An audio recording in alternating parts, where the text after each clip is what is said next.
farmers, mountain back to Atlantic Ocean, Obomi Hills to Pocondre, to educate, elevate, and promote. Yeah, focus on Liberia, for Liberia, Liberia, for Liberia, yeah. From Monday to Sunday, from Monday to Sunday, it's focus on Liberia.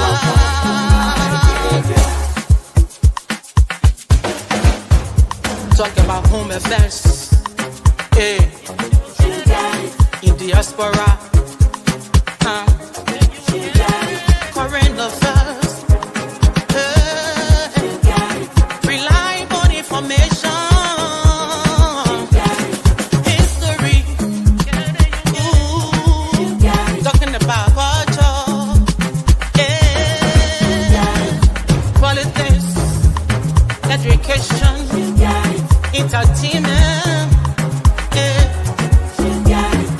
business, sports, advertisement, articulation. Focus on Liberia. Focus on Liberia. Focus on Liberia. From Monday to Sunday. Focus on. Hello, ladies and gentlemen, and welcome to Focus on Liberia. My name is Dennis Jai, and we're broadcasting from Atlanta, Georgia. In this edition of Focus on Liberia, we're going to be looking at remittances.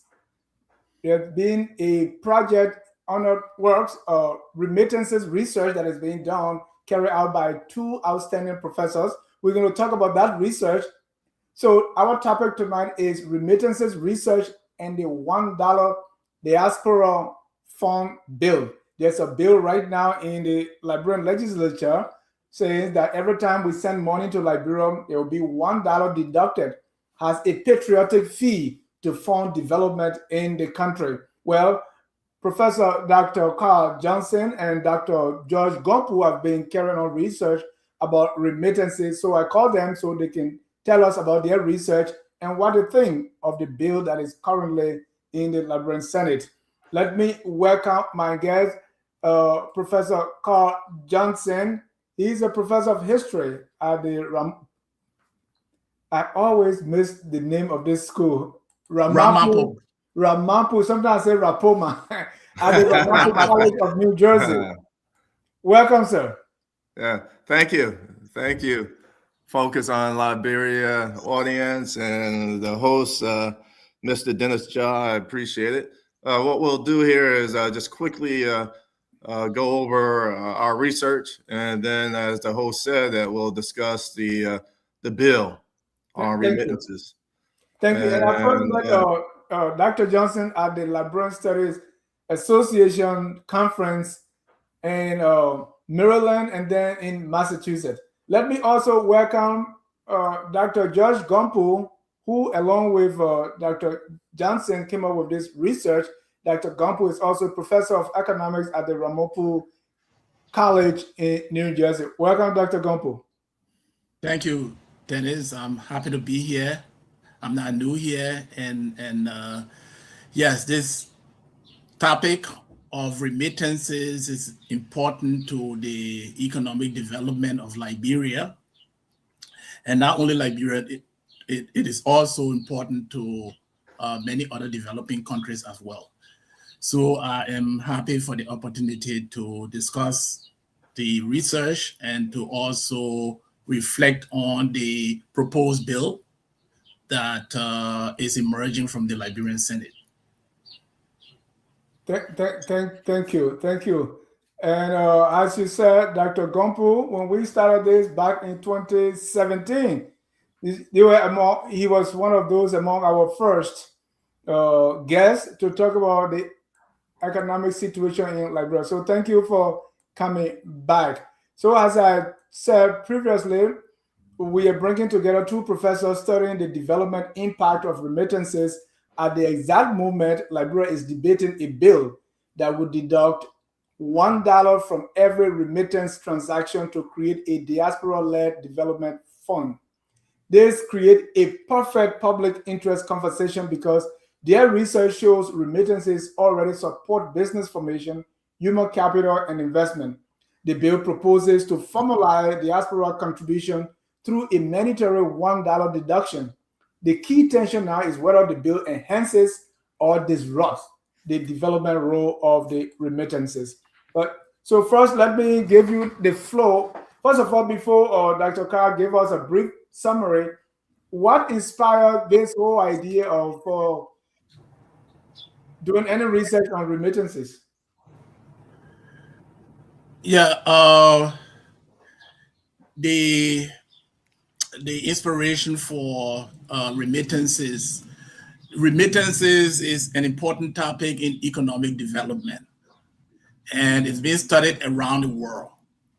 And the data is also showing that the amount that is being remitted to developing countries has now exceeded the development aid, the amount of money going in as development aid. And it's also now exceeded the amount of foreign direct investment as well. So that has inspired interest in looking at specific countries to see how they are being impacted by the remittances flowing in. I did some work with one of my students on Nepal, and that work was published. And Dr. Johnson is someone who's is also interested in the economic development of Liberia, as well as his history, which is his concentration area. And so, and he and I are very good friends, and we meet and discuss so many different topics. And so I suggested to him, instead of spending our time just discussing topics, why don't you join his research? Let's look into another angle of remittances as they affect Liberia, because he has a deep interest in the future of Liberia. And so that's how he started his work on focusing on Liberia.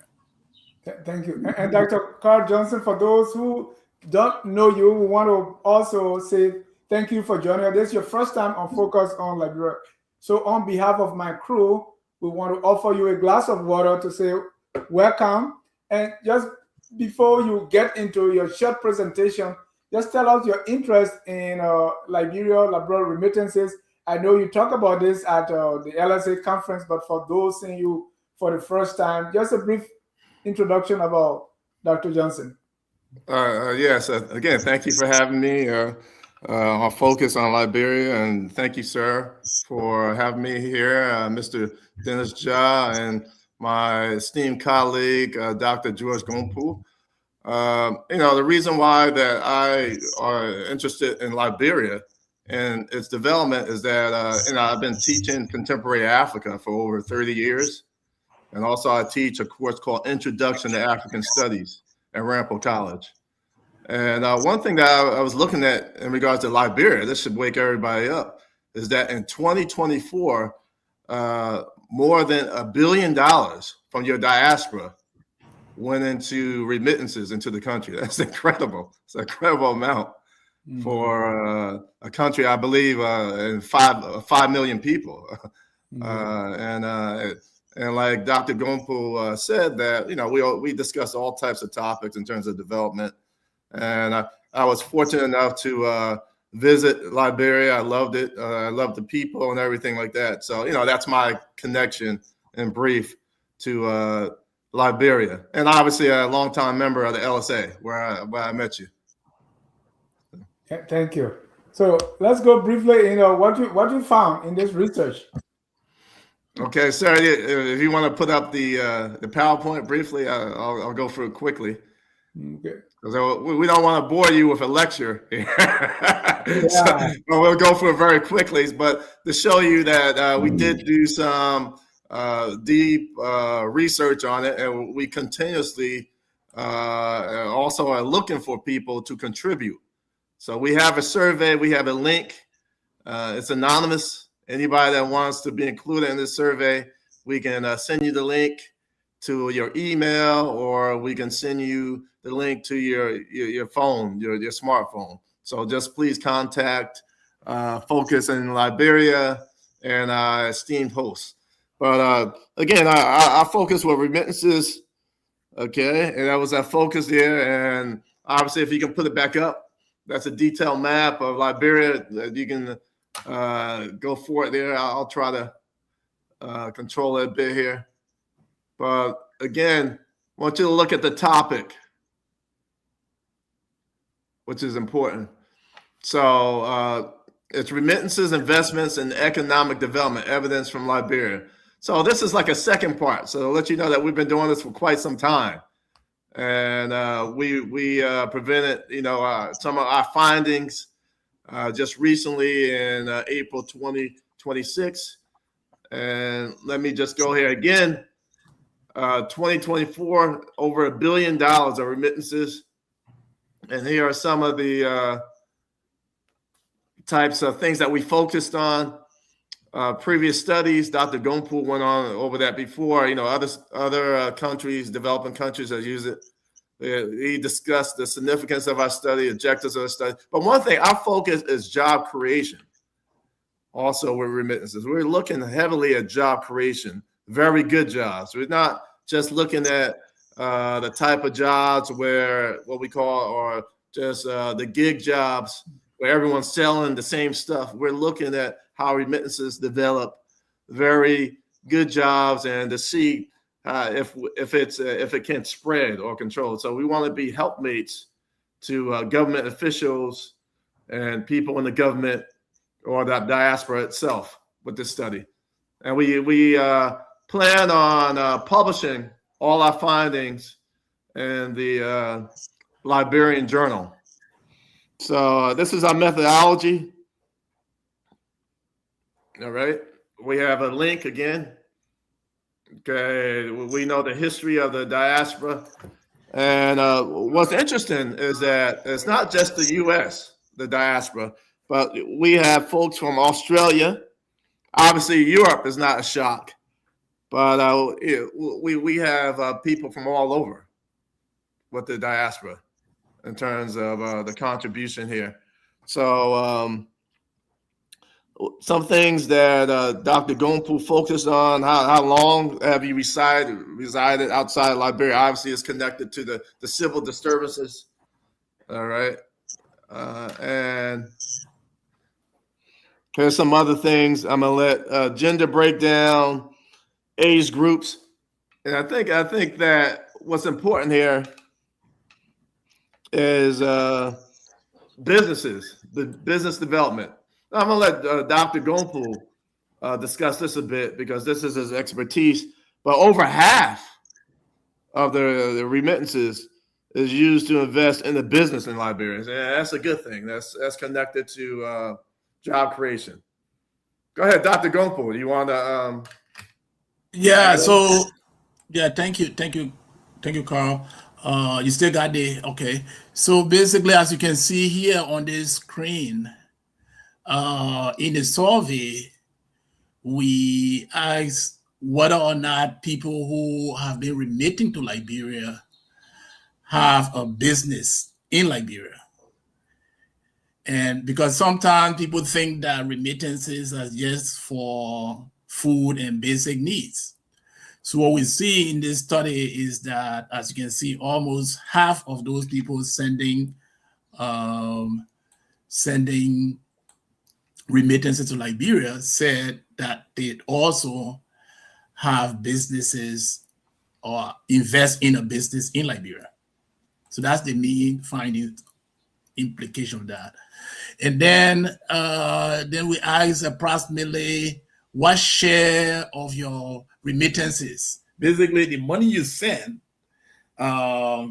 what proportion of it, if it's $100, what proportion of it goes to as an investment fund towards some type of business, towards the creation of some type of asset in Liberia. So by investment would mean creating some type of an asset that could provide services over the long term. So a business can be owning a business can be an asset, building a house can be an asset, starting a farm could be an asset, building a church is an asset, and so forth.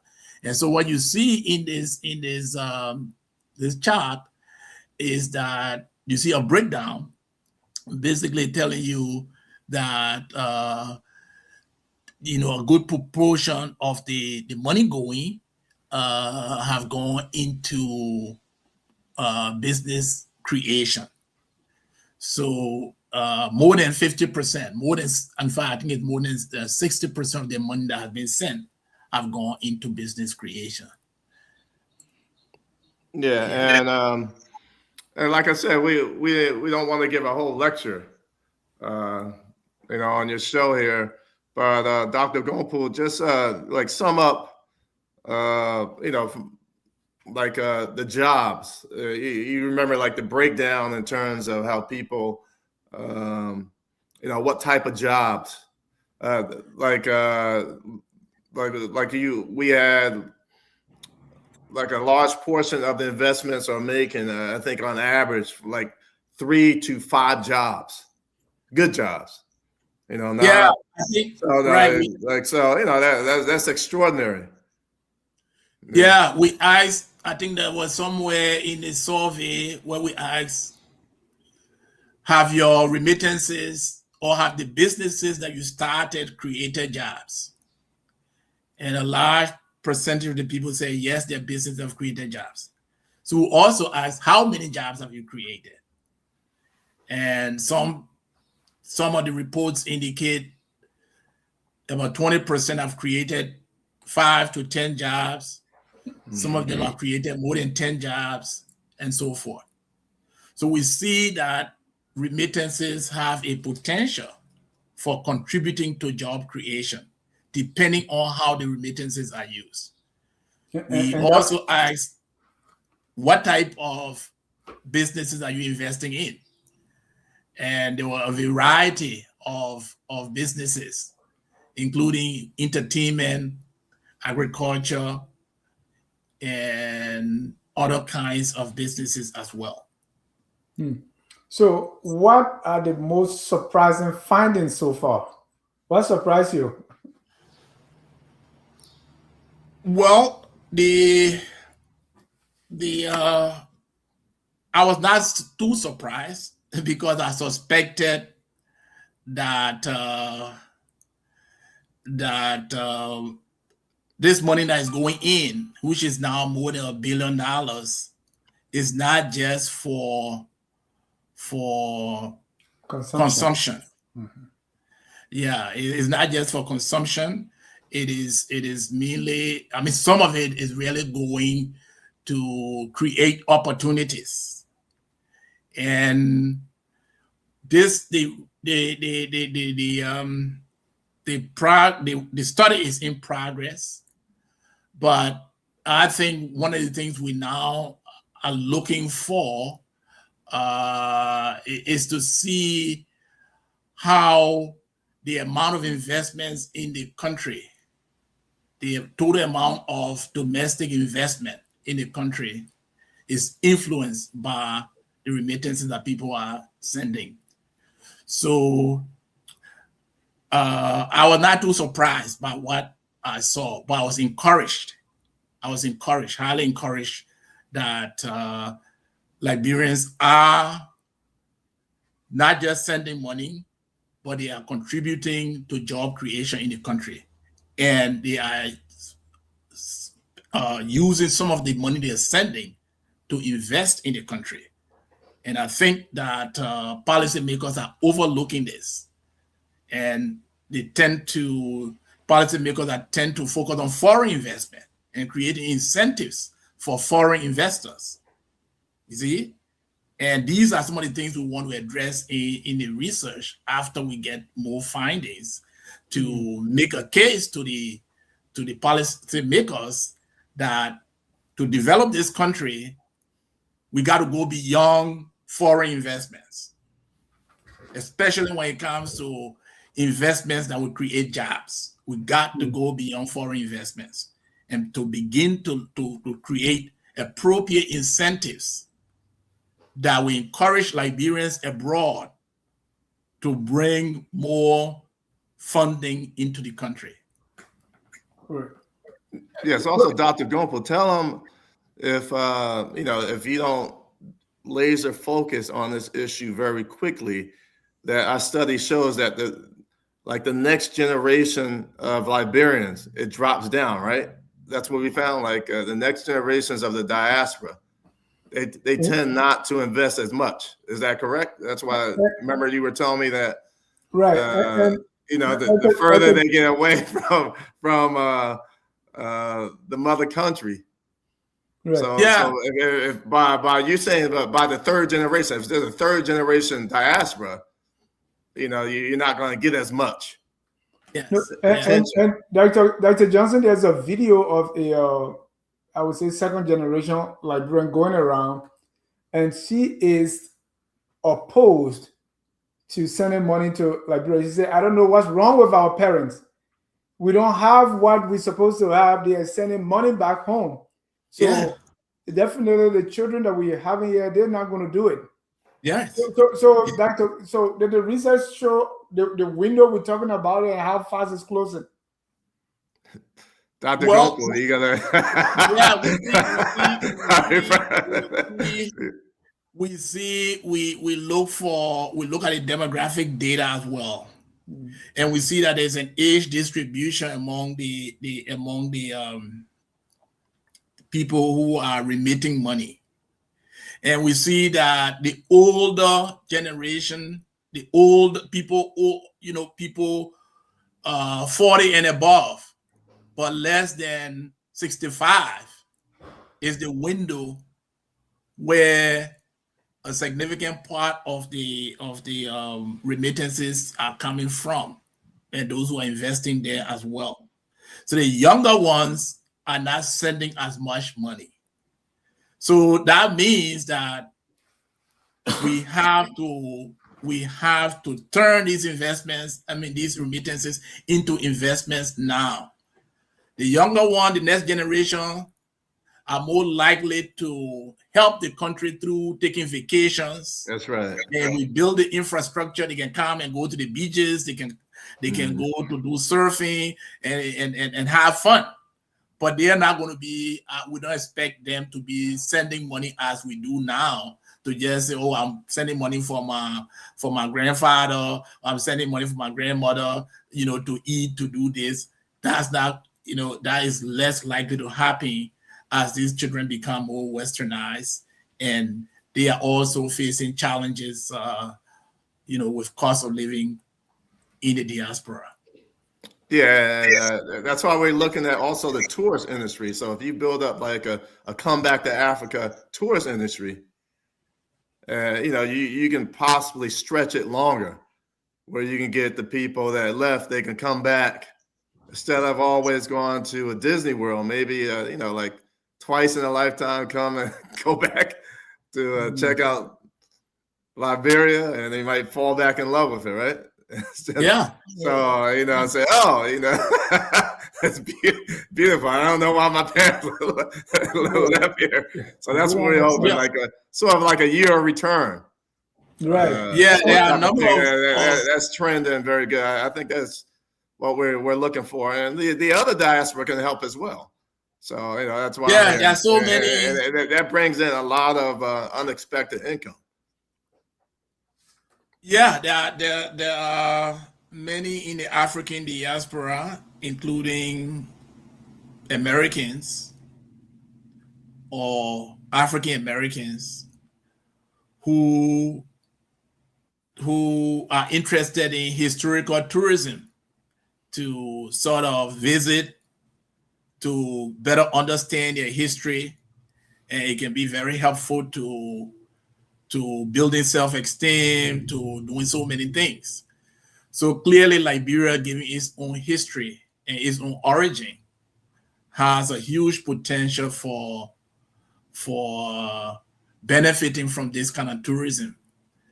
And Liberia also is a foundation. It's one of the foundations for Pan-Africanism, Pan-African philosophy. And I mean, there's potential there for building a Pan-African museum that people will be eager to visit and to really get deeper into the history of the African diaspora. So there's a lot of potential. Right. That And is this can form part of your recommendation at the end. But yes. if someone asks you right now, how do remittances contribute to investment and entrepreneurship in Liberia?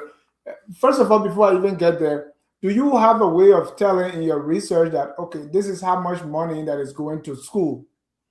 People want to go to school, people want to learn new skills, because sometimes investment can be long-term, right? So you are sending people to college, and when they finish this, what they're going to do. Do you have a way of looking at that? Not yet. Not yet. We haven't determined a breakdown of what percentage of the remittances invested that goes to education, that goes to medical, that goes to entertainment. We don't have that detail yet. But what we have now is basically some reports on the amount people have sent in, which kind of businesses are they investing in. We haven't really looked at the figures in terms of the actual amount that is spent on education and spending, in different areas.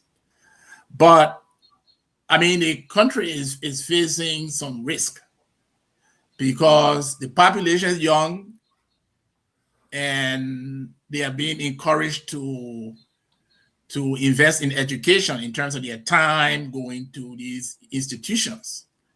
You heard at the program over there that they have about 69 institutions of higher learning in the country, and then there are another 81 colleges and universities waiting to be open, and the ones there are already expanding. But no work has gone into what happened to these students after they graduate. Where are the jobs? The government is unable to hire all these people, and the private sector has not grown as much to create jobs to absorb these graduates. In fact, across Africa, there's a huge job deficit in terms of the need for jobs and the number of people who are ready to work. So that presents a very serious security risk.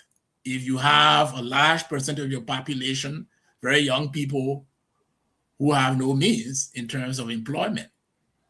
So we think that the work we're doing now can contribute to bringing solution to the job, the job deficit problem.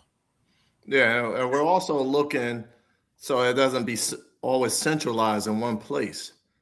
We're trying to look, we can see trends where we can offer, maybe get people to offer incentives to decentralize. That means that like the countries that do real well, they just don't have one metropole or two metropoles. They might have 3 or 4, 5, 6. That's what you want to get to. Or you can have the larger towns that can have some good jobs. So that's what we have. We want jobs. We're looking at the better quality jobs, not just the jobs you get where everyone's selling the same stuff or stuff like that.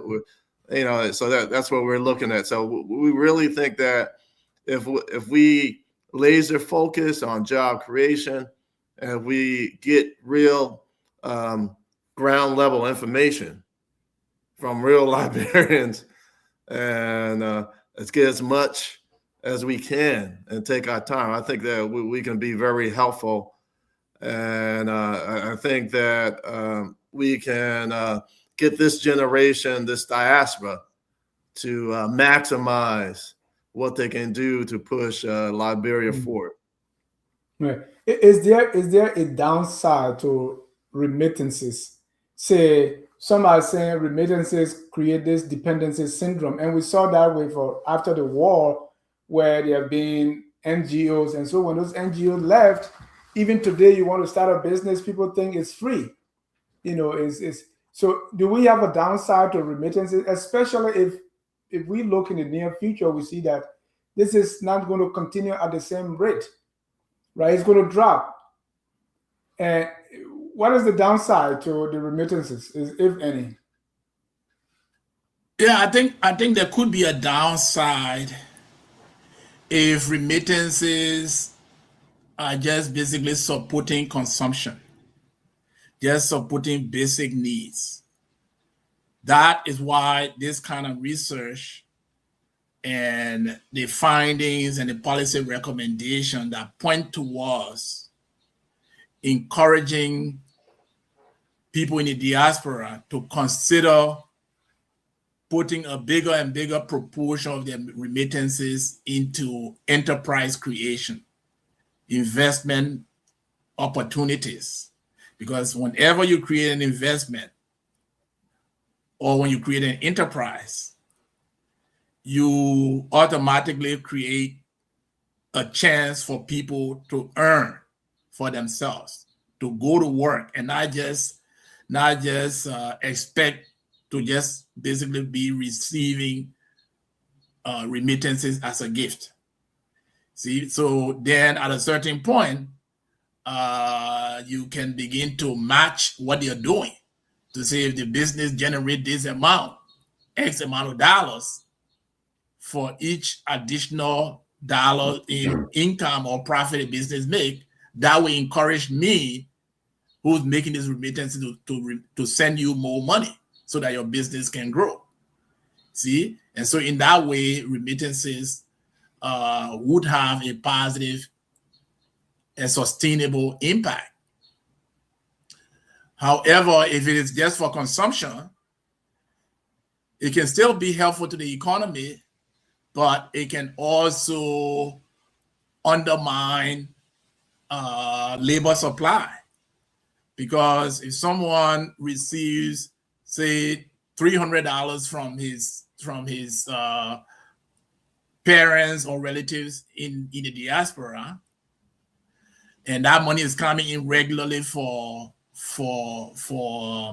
just as a gift, then to get that person to work for you now, you have to pay them more than $300. For a number of people, they will not look at it as a supplementary income. They say, well, I'm already getting $300. It covers my rent, it covers my food. So then why should I take another job that will work me for 8 hours a day and pay me only $200? You see, so it could have there can be a downside if it discourages work. Did you look so at that's why we need to invest. Did you look at other countries, what they're doing and what Liberia is doing differently? Yeah, there's definitely historical models where large diasporas left. I use the Irish, and the Irish went to Australia. They had to come to the United States because they were colonized.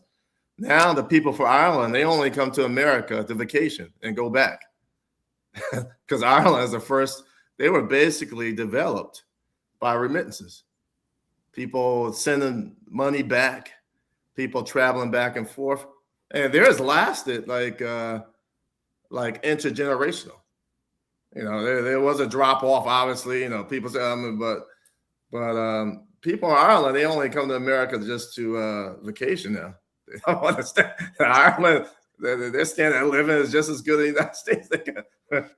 So, and obviously, you have maybe larger countries like India. They've been very successful in certain sectors where they're on the cusp. India is on the cusp of being, one of the, especially in the 21st century, you expect them to be along with China. But basically, much of theirs is diaspora. Theirs is mostly diaspora. If you look at much of their investment comes from they're having so many people that were pushed out population-wise all around the world. So, and they have all different types of incentives. So, we have a lot of good models.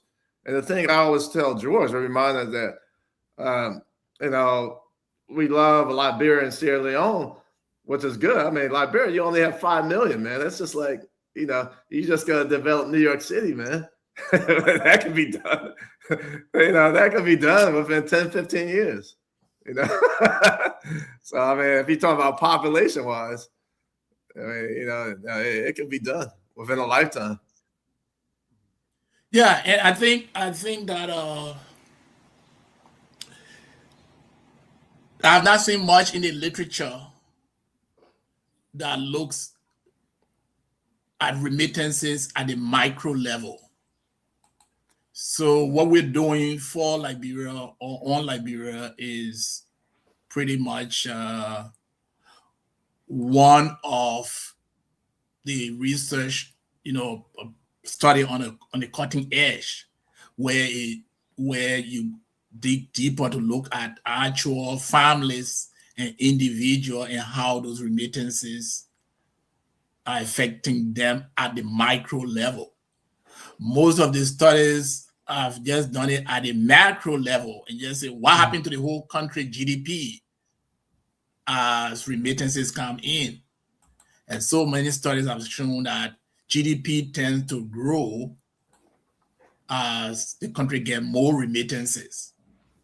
But I haven't seen studies that show what happens to small business investments at the household level and what happens to employment at individual level as remittances flow into the country.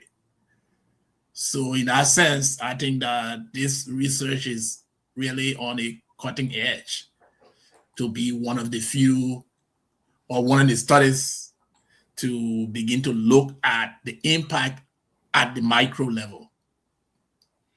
And we're also calling for people that watch Focus on Liberia to participate. So if you can send an email, if you want to participate with our survey, we would be very thankful. And if you can send an email to Focus on Liberia or to the host, the great host, Dennis Jah, and he'll forward all the information to Dr. Gonpu. And we'll allow you to do the survey. Again, it's completely anonymous, and you'll actually enjoy it. And you'll be very helpful in terms of helping us to be helpmates for development. Yeah, I agree with that, and definitely is we really want the whole nation, the diaspora to really be a part of this, because we want for strong policy recommendation, for incentives to bring more remittances into the country for investment purposes and for job creation purposes to be done. And the government of Liberia is more likely to give us better attention and give our policy recommendation more attention depending on the number of people who participate. At this time, the sample size is really small. And when the sample size is still small, I mean, it's good enough for technical studies, but for a whole nation, the number of participants we have so far is inadequate. We only the preliminary studies that we have now that we're talking about had only 35 responses. See, so if we can increase that to several hundreds or thousands, I think it will be much stronger. Thank you. And I participated, full disclosure. Well, thank you. Thank you. Sir. I have my final question to you is, what are you going to do with your findings at the end of this? talk to me about the future of this research. Yeah, I think the future looks promising because I've been called upon and I'm interested in expanding my investment in the country to myself. And so I'm in talks with some Liberians to collaborate, and this is what we want to encourage. Because if you are remitting 5,000 a year, somebody's remitting 2,000, 3,000, we can form corporate entities where people can buy shares in those corporations to bring some of that money together so that we can have a bigger impact in terms of the businesses we create. So we already have some businesses in mind. We have some sectors in mind already. And we're having conversation among some Liberians who find this promising and they want to be a part of it. So there are a number of different Liberian groups that have talked about some of these things already. And we want to supplement that by creating additional groups and to encourage other groups to form. Liberians have complained a lot about foreign domination in the economy. The Lebanese, the Syrians, and some other groups, even some other groups from neighboring ECOWAS countries. Right. When you look at the financial sector, for example, all of the banks in Liberia right now, to the best of my knowledge, there is no financial institution in Liberia. I mean, I'm talking about like a banking institution or lending institution that is Liberian owned, to the best of my knowledge. Now, you're right. So cooperation among Liberians can lead to the ownership of some of these kinds of institutions, because if the citizens own some of these institutions, I think these institutions will go a long way in contributing to development, as opposed to just always just waiting for foreign investors to come to lend us money, foreign investors to come to open hardware store, to open restaurant, to start restaurants and other kinds of needs. Additionally, I think we emphasized in our presentation over there that when it comes to job creation, small businesses are much more likely to create new jobs than very large businesses, because more and more the large businesses are turning to more sophisticated technology, robots, and all of these different kinds of things. They can afford it because they are multi-million-dollar businesses. See, billion-dollar businesses. So they're not, they're bringing in better technology that doesn't require too much labor. And our problem in the Liberian economy, the major problem now is job creation and job deficit.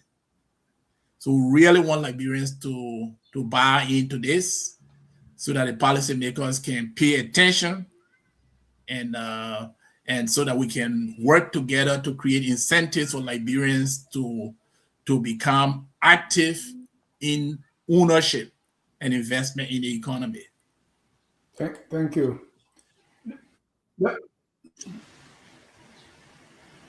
Thank you. That takes us to our next topic, which is the Diaspora Development Fund. You may have heard of it, the Diaspora Development Fund. For those who don't know, let me introduce it. There's a bill currently, and so this bill called for the creation of the Diaspora Development Fund, DDF. Let me read a little bit. There is hereby established a statutory account to be known as the Diaspora Development Fund, which shall be maintained at the Central Bank of Liberia. This is the bill. And there's a group here called the Diaspora Liberian Development Initiative. They are the one that sponsoring this, submitted this to the lobbying the legislator to put this on the floor. So it says the fund shall be administered by the Central Bank of Liberia as custodian only in accordance with its statutory mandate under the amendment and restatement of 2020 Central Bank of Liberia Act. The beneficial ownership, direction, and control of the fund shall vest in the Diaspora Liberian Development Initiative on behalf of the Liberian diaspora. Upon the coming into force of this act, the Central Bank of Liberia Board of Directors shall appoint one representative to sit on the DLDI Board of Directors to serve in an advisory capacity with no voting rights. The Central Bank Governor and the CBL representative on the DLDI Board shall ensure safekeeping and management of the fund in escrow account. It says sources of the fund shall include but not limited to the Diaspora Development Fund collected under this act, voluntary contribution, mandatory remittances collected by licensed financial institution, grants, donation, etc. And what are we giving? There's an application of $1 deduction. The deduction of $1 United States dollar shall apply to each remittance, bank transfer, money transfer, or any other form of financial transfer, including any future or emerging transfer mechanism made to the Republic of Liberia, irrespective of the transfer amount, the sender's identity, or the financial institution facilitating the transaction.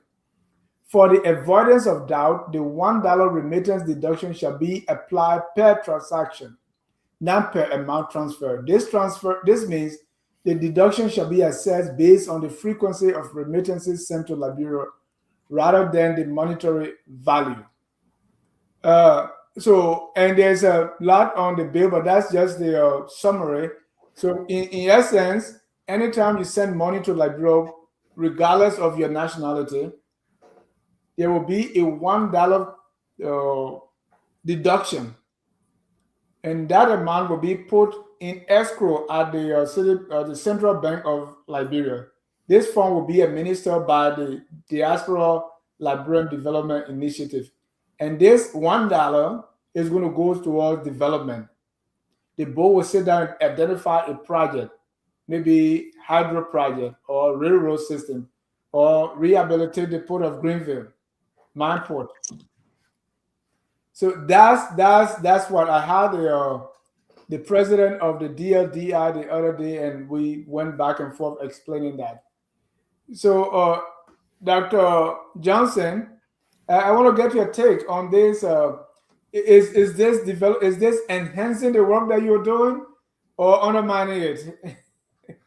Okay, I'm go along with Dr. Gonpu. Like anytime you tax something, it's always a negative thing. So I'm just worried about that tax. It's more of a tax, even if it's $1. For people who give small amounts, that could be it's almost like a negative type of thing. But I do like that there is a focus, or that people are looking at remittances. But I think that there definitely needs to be more deliberation on it, possibly more competing type of engines on a way to attract investment with bonds. Maybe look at the ability for maybe on a county level, because you have multiple counties, people that right there, develop bonds for some type of competition, and laser focus more on a micro level to make sure that these things are going for job development and some type of mechanism to measure things. I mean, I think that's always the issue, some type of mechanism. Sometimes we just need to start small. But is the problem here? Start a bit small. And, Dr. Johnson, the intention, right, to develop, would it be better if they were voluntary? Is it the mandatory part because you call it tax? Is that being a mandatory $1? Is that the problem? Yeah. We particularly like more voluntary, because even now, even our study is just showing voluntary people are just giving. They're developing jobs without the help of the government already. We found out, that people. So, I do like that the government is focusing on it. I do give them credit for that, but I'm sure that I saw some type of response, some type of 8-point response, and it seemed pretty good for people to, deliberate more on it. This is just my take from as an outsider. Yeah. And I might be more because me and Dr. Gonpu discuss this a lot of time with development. So maybe I'm a bit more biased towards what Dr. Gonpu would say. Maybe good. That's a Gonpu. What do you think of this $1 deduction? I mean, there's the song we've been singing, like, bro, it's not developed. Now there are some people saying, hey, you got to have a skin in the game. You're giving $100, $200 to Liberia every time. $1 is quite negligible for you to contribute towards development. And if we say voluntary, maybe people may not be able to pay. So why don't we say, hey, let's do this for the sake of the country? What's your take? Yeah, I think it's been presented as a way of contributing to development in the country.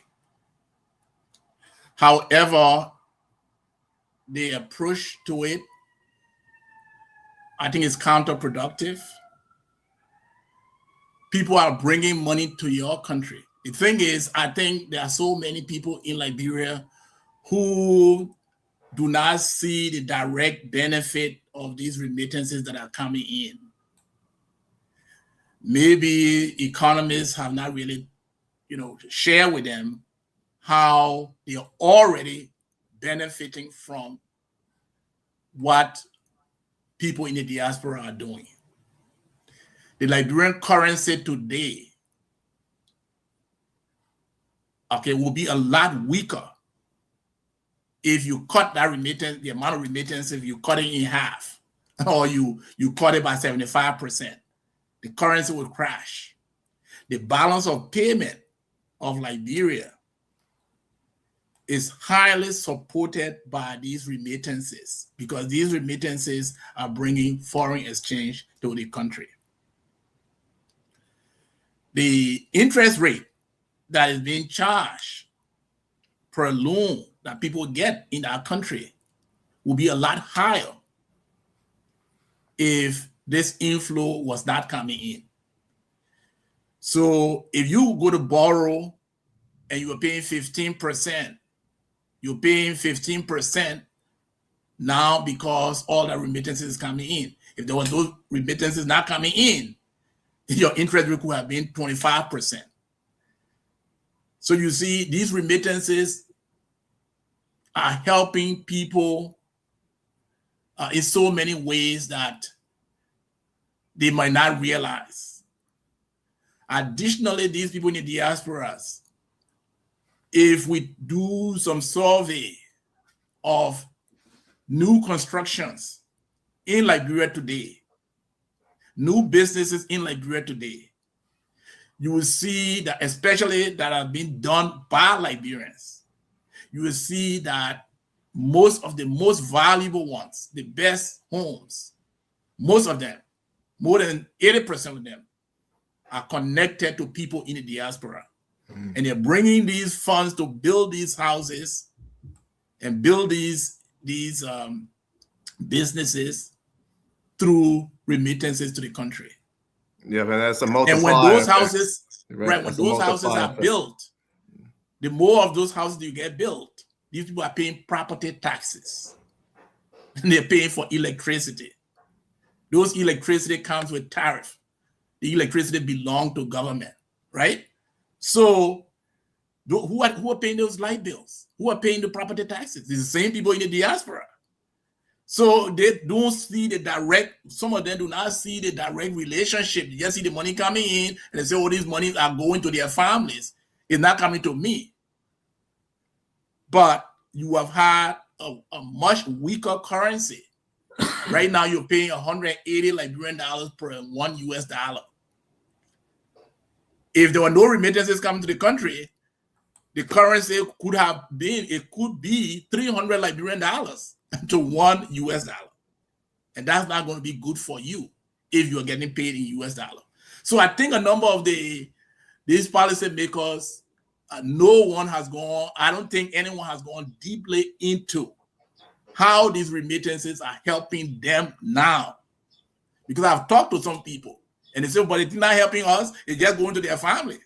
But then when you start going through the exchange rate, transmission, you start going through the property tax, you start going through, the supply of electricity and the payment for electricity and all of that. And these are means through which the government is collecting funds. You see, then they begin to say, oh yeah, then they begin to know. But for right now, they think it's only going to the people who receive those things, who receive those remittances. So when you impose this kind of fee, it also have another dimension which is kind of retrogressive, okay, in the sense that those who are much richer and can send bigger amounts at one time will pay less, right? Mm-hmm. So if I'm a high income earning person and I send $1,000, I pay $1. But a low income person who want to send $1,000 and they decide that they will send $250 every week, for 4 weeks they send $1,000, they will pay $4. A young person, a single mother who left her children at home, she got 5 children at home, and she's in the diaspora trying to make ends meet. Okay, she wants to send $100 or $125 for those 5 children, but she doesn't want to send the entire money to one child. Yeah. Because it will be cheaper to send it to one child so the child can divide it. But once you send it to that one child, then the other children start complaining that they didn't receive their share, right? Because the corruption stepped in. So now that woman decides, okay, that $125, I'm going to split it among the 5 children, so that 5 remittances, and then she would pay $5. You see? So you can see that that whole kind of structure they're proposing is regressive. And that's not a regressive fee structure or regressive tax system is not good for development. If you're going to do taxes, those taxes must be progressive. You see? And we're talking about a situation now where the high income earners in the country do not pay income tax. Yeah. Do they file income taxes in Liberia? I don't think so. Okay. The only taxes they're collecting there on at the income level is on payroll. So if you're not on payroll and you're a multi-millionaire, you don't pay any income tax. So they're not even looking into that. And they're talking about, charging $1 per remittance. I mean, it's a good thing for the diaspora and the government to work together on development programs. That's fine.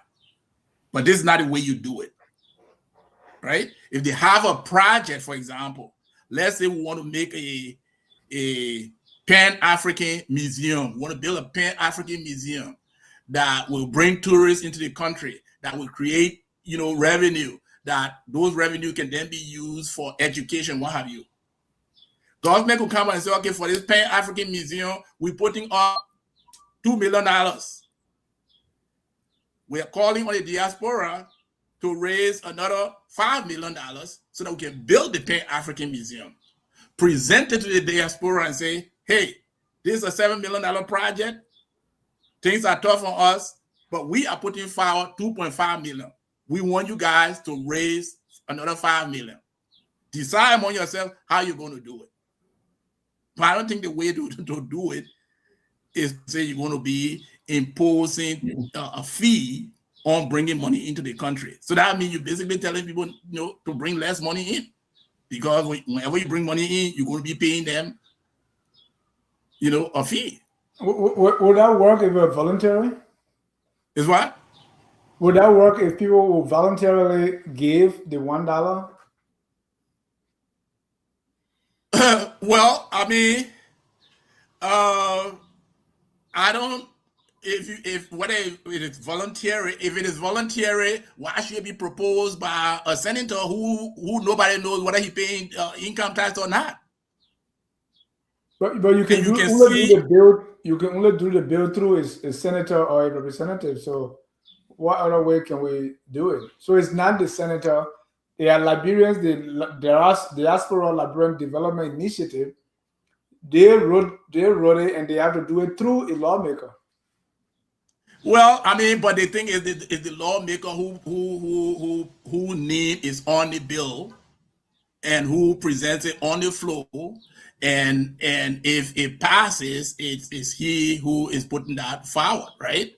So basically, he too who is bringing forward a bill for other people to be charged have to have skin in the game, right? So how much of his income is he paying in taxes beyond the payroll tax? These are some of the issues that the Liberians are asking, because people know how much they're getting in terms of salary and income. And we know they're not filing income taxes. We know that. Beyond the payroll tax. If they're not on payroll, for it to be automatically deducted, will not be paying any income tax. Let's look at the economics. What would be the economic impact of a mandatory $1 deduction?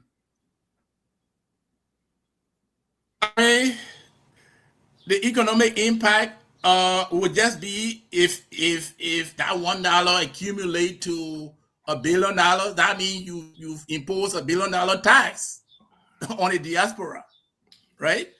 So that $1 billion that you impose could have been directed to other things that the remittances could have gone to, including some of these kind of investments we're talking about. Yeah, but I mean, I think when you have $1 billion sitting there and we use that to build one hydro project in St. Paul or Kavala, that's a good thing. I mean, we'll say, well, if I didn't send that dollar, maybe I was just going to buy McDonald's. So now I have a hydro project in Kavala, in the Kavala River, that's going to supply the whole of Southeast with electricity. I mean, what's wrong with that? That's a good thing. Yeah, I agree with you, but usually they do it with bonds, where even if you get low rate bonds, 1 or 2%, you can get like something back, or even if you're contributing to the country, usually they would do a bond instead. Like if you like that India diaspora, they do that, or the other diasporas, they just do a bond. They don't impose a tax. That means that if you buy the bond, even if you get you get the money back, your initial investment plus 2%, you're getting something, and that's more what's called, Dr. Gonpu would say, progressive, rather than taking it out. The dollar does not seem a lot, maybe to someone that's in Australia or America, but from my understanding, a dollar is a lot of money. Can be a lot of money for someone in particular types of countries.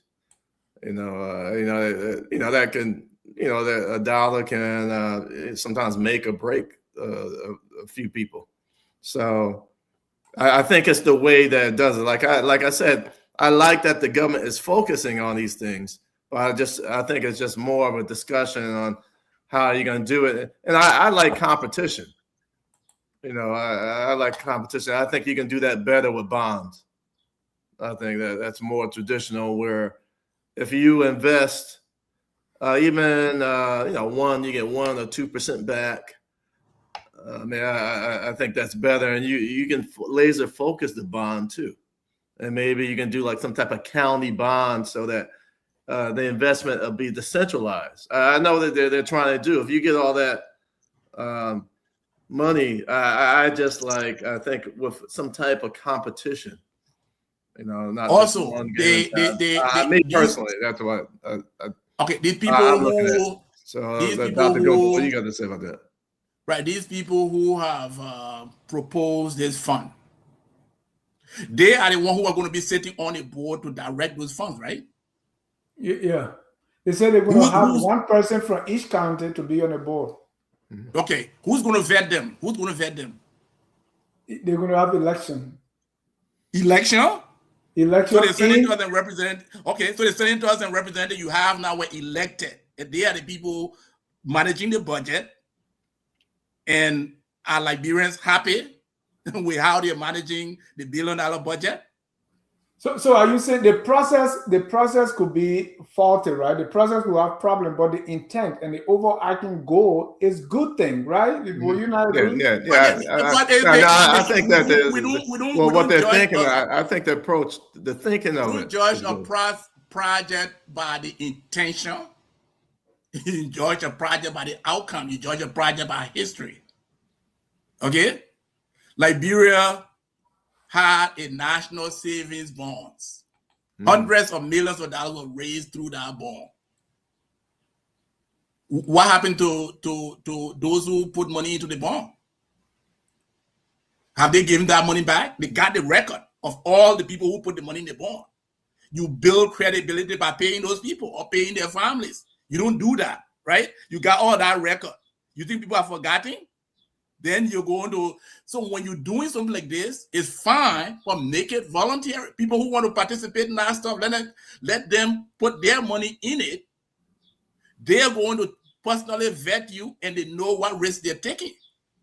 But I just gave you the example of a low-income person who has to send money several times, who will end up paying a lot more to that fund.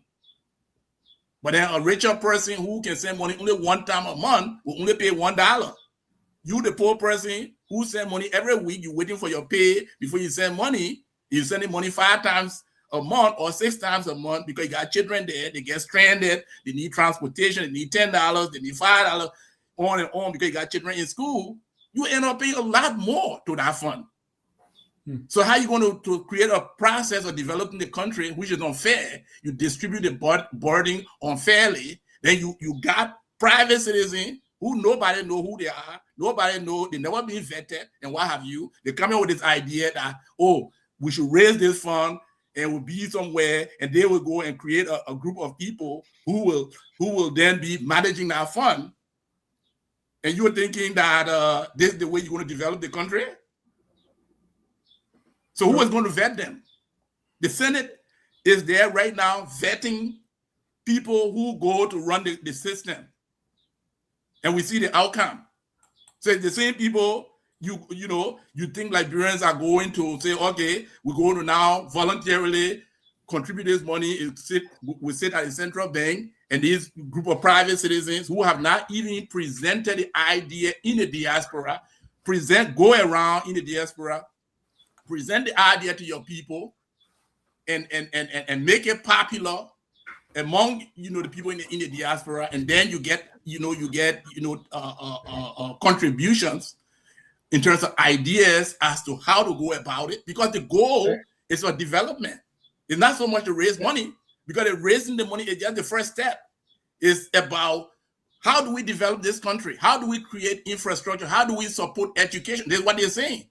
So is this the way to support education and bring development to the country?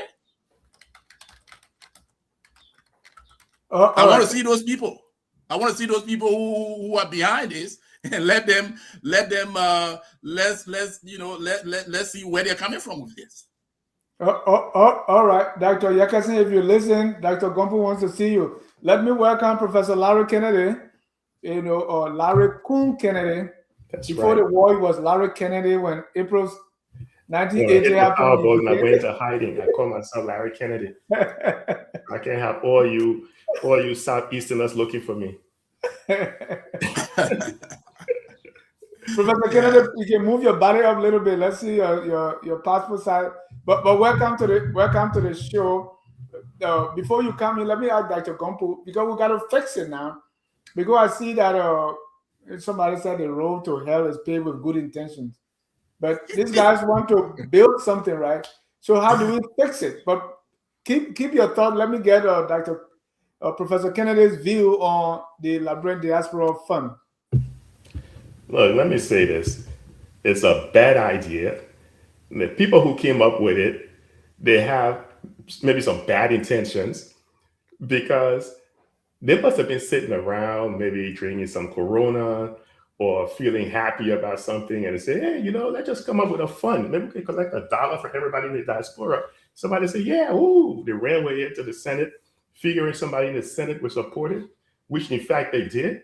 It's an absolute nonsense. And the fact that they're even calling it a fund is a disclaimer, because it's a tax.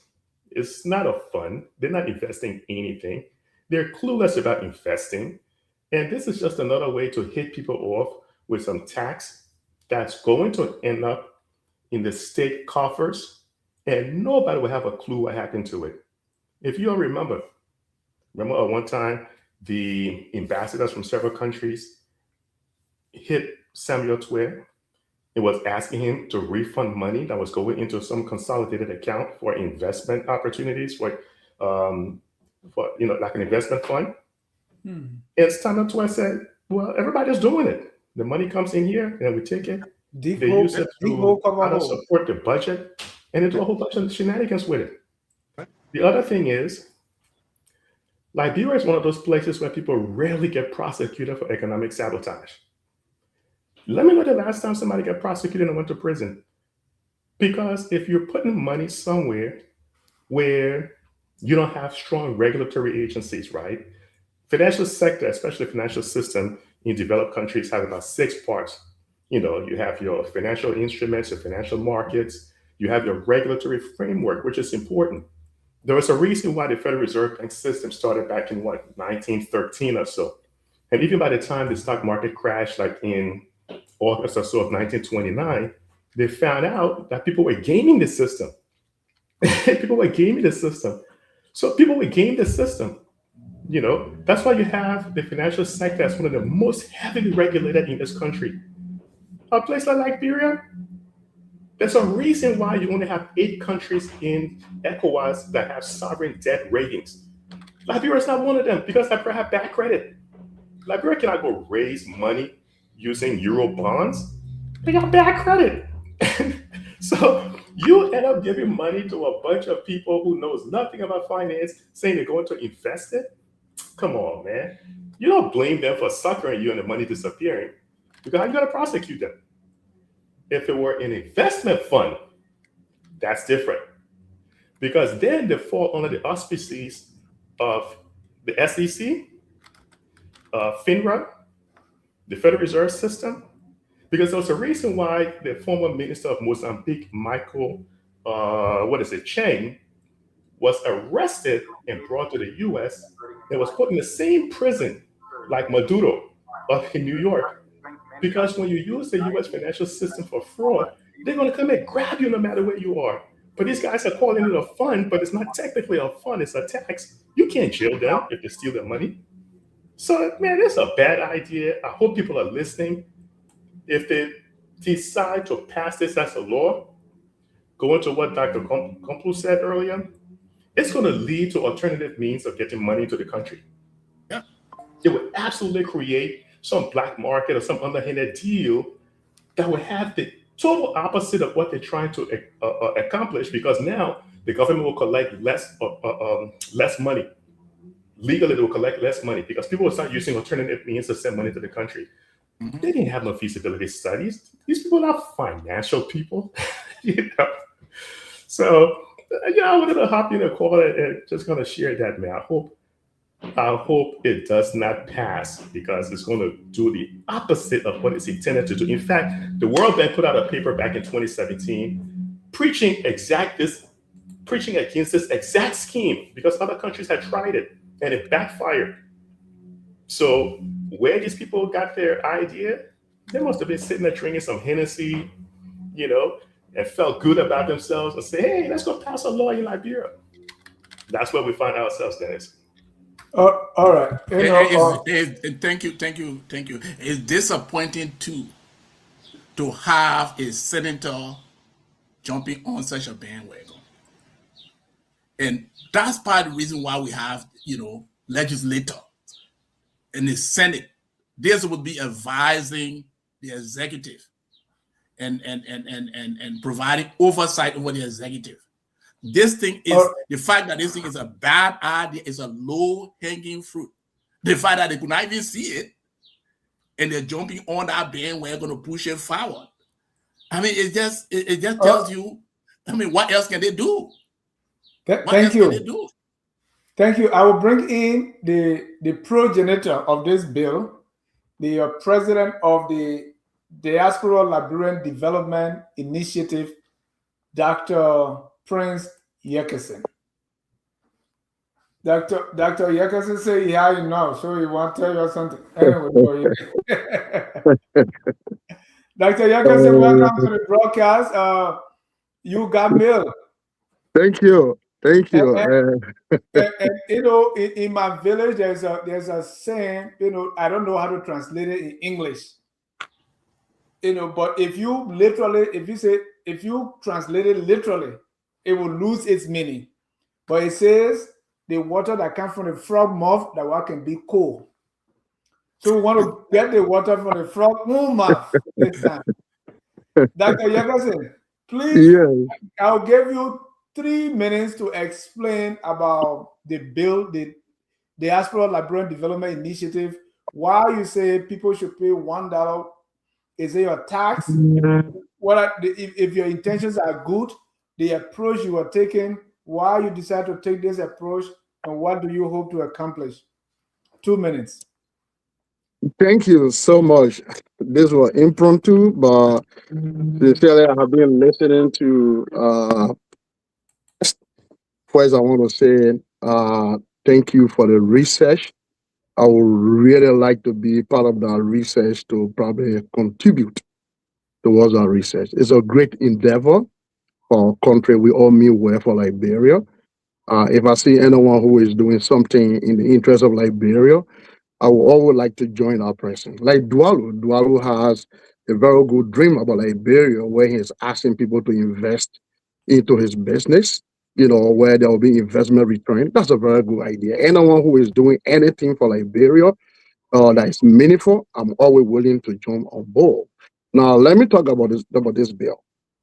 So it was 2019. Before 2019, I lived here in the United States for like almost 17 years. So I went to several diaspora meetings. I watched several diaspora platforms, and I saw Liberians lamenting that our country is not developed. Yes, that's government responsibility. But again, we as citizens of Liberia, we all have to contribute. And given that we are now putting resources together to help enhance government effort, even though from one way or the other we are enhancing government effort by remitting money to Liberia to our loved ones, but most of the money really going toward household consumption, even though we agree it still found its way in the macroeconomy of Liberia. But they are going to household consumption, to individuals, right? So what can we do collectively as Liberians in the diaspora to help enhance government efforts? So I brought this idea that given that we all remit money to Liberia, why not we deduct just $1 from every remittance? So I shared the idea with my wife, and then after 5 years, I shared it with another fellow who bought the idea. He said, hey, let's open a WhatsApp group right now and begin to engage diaspora Liberians. Let's see what are the value idea. And we did. Right. Open a WhatsApp group. For time's sake, history is good. I want you to go straight to the bill, if you don't mind. So the bill, so that's why I guess I'll after the bill. So we incorporated an organization, and then we decided how are we going to collect this money. So we decided to draft a bill. So it took us a while to complete our bill because there was heated arguments every time we met, sometimes 6 hours discussing the bill. So we decided that it has to be a flat rate, not a progressive tax system where the higher money you send to Liberia, the more you pay. I say, if we do that, they're going to discourage people from sending a lot of money to Liberia because if the more money they send, we're going to charge them higher fees. So let's just do it at minimum level because some people say, hey, if someone sends $500, they should be able to pay more than the person who is paying $100. Who's sending $100? So the debate went on back and forth. We finally agreed that it's $1. Every time we remit money to Liberia, we will only deduct $1. It does not matter how much you send, but it's the frequency of your remittance. How many times you send the money to Liberia? So if you send money to 3 times a month to Liberia, you contribute $3 towards the DDF fund. In fact, we call it Patriotic Trust Fund. We call it Patriotic Trust Fund because we love our country and want to give back. Someone said it's a tax. It's not a tax. A tax, you can go define it. A tax has to find its way. That money is generated revenue for the government, and the money must find its way in the government budget. But this one is not a government revenue, so we don't classify it as a tax. We call it a Patriotic Trust Fund. UNDP can come up with the analysis. Those are human beings. Okay, we all went to school and we learned it. We all can define situation depending on how we see it, right? Someone wrote it in a UNDP board that when you take money from somebody, it's tax. That's how they learn it. That's how they understood it. I am a lawyer. I went to school in Liberia, law school in Liberia, law school in America. So I understand basically when I'm saying something, I know what I'm saying. It's not a tax. It is called a Patriotic Trust Fund because it's not going to find its way in the government budget. Government is not going to expend this money. They are helping us they're helping us to collect this money by passing law that anyone, not only Liberians, but anyone in the diaspora who remits money to Liberia, we will deduct $1. So that would be law in Liberia. Just like when you go to Ghana, they send you money, you send somebody USD, the person will receive it in cities. Just like in Cape Verde. You carry a USD, they're not taking your USD, you got to convert it in euro. I mean, I got so angry that I have my $100, I went to exchange it, and they give me $75. I said, for what? 75 euro, which was less. I didn't know what I was 75 euro, but it was less than the $75 US. It was less than the $100 US. I felt angry, but that's your country. That's your law. When you say it's unfair, every country must have a law. So Liberia can have a law that anyone who remits money to Liberia, whether you're Nigerian, a Ghanaian, an American, Chinese, would deduct $1 towards development in Liberia. No one is going to say you violated people's rights. Okay, but we are enjoining on the Liberians in the diaspora that, hey, let us come together to help develop Liberia. This money can go beyond buying a generator to power Liberia.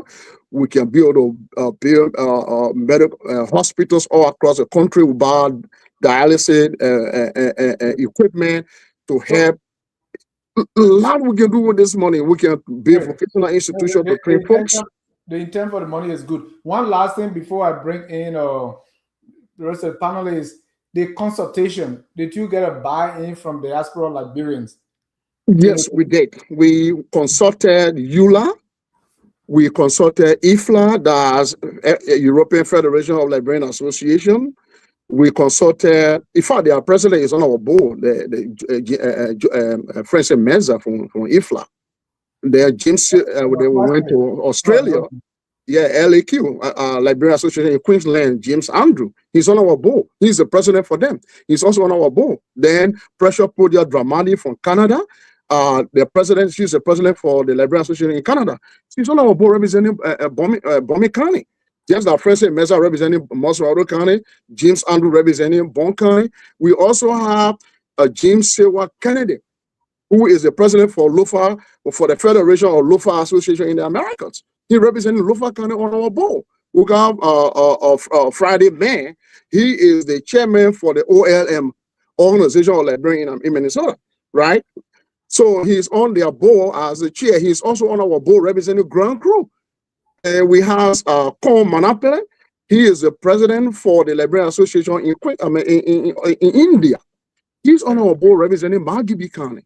So we got cross sections of Liberians on our board. Rickman is representing Nima County because he is on the board for the Nima Association in Dakota.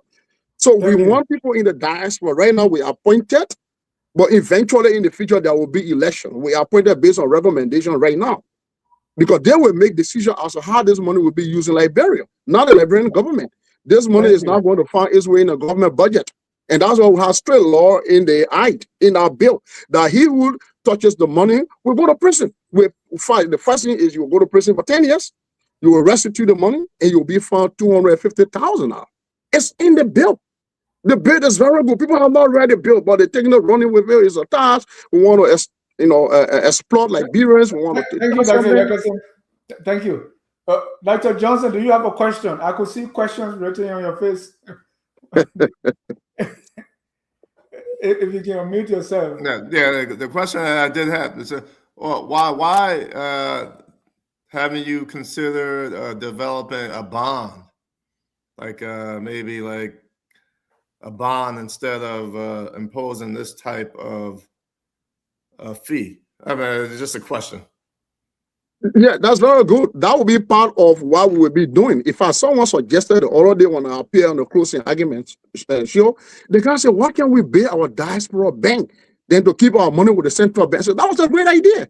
We want you guys to come on board. We don't have monopoly over idea. We only brought this idea up for all of you to come on board, all Liberians in the diaspora.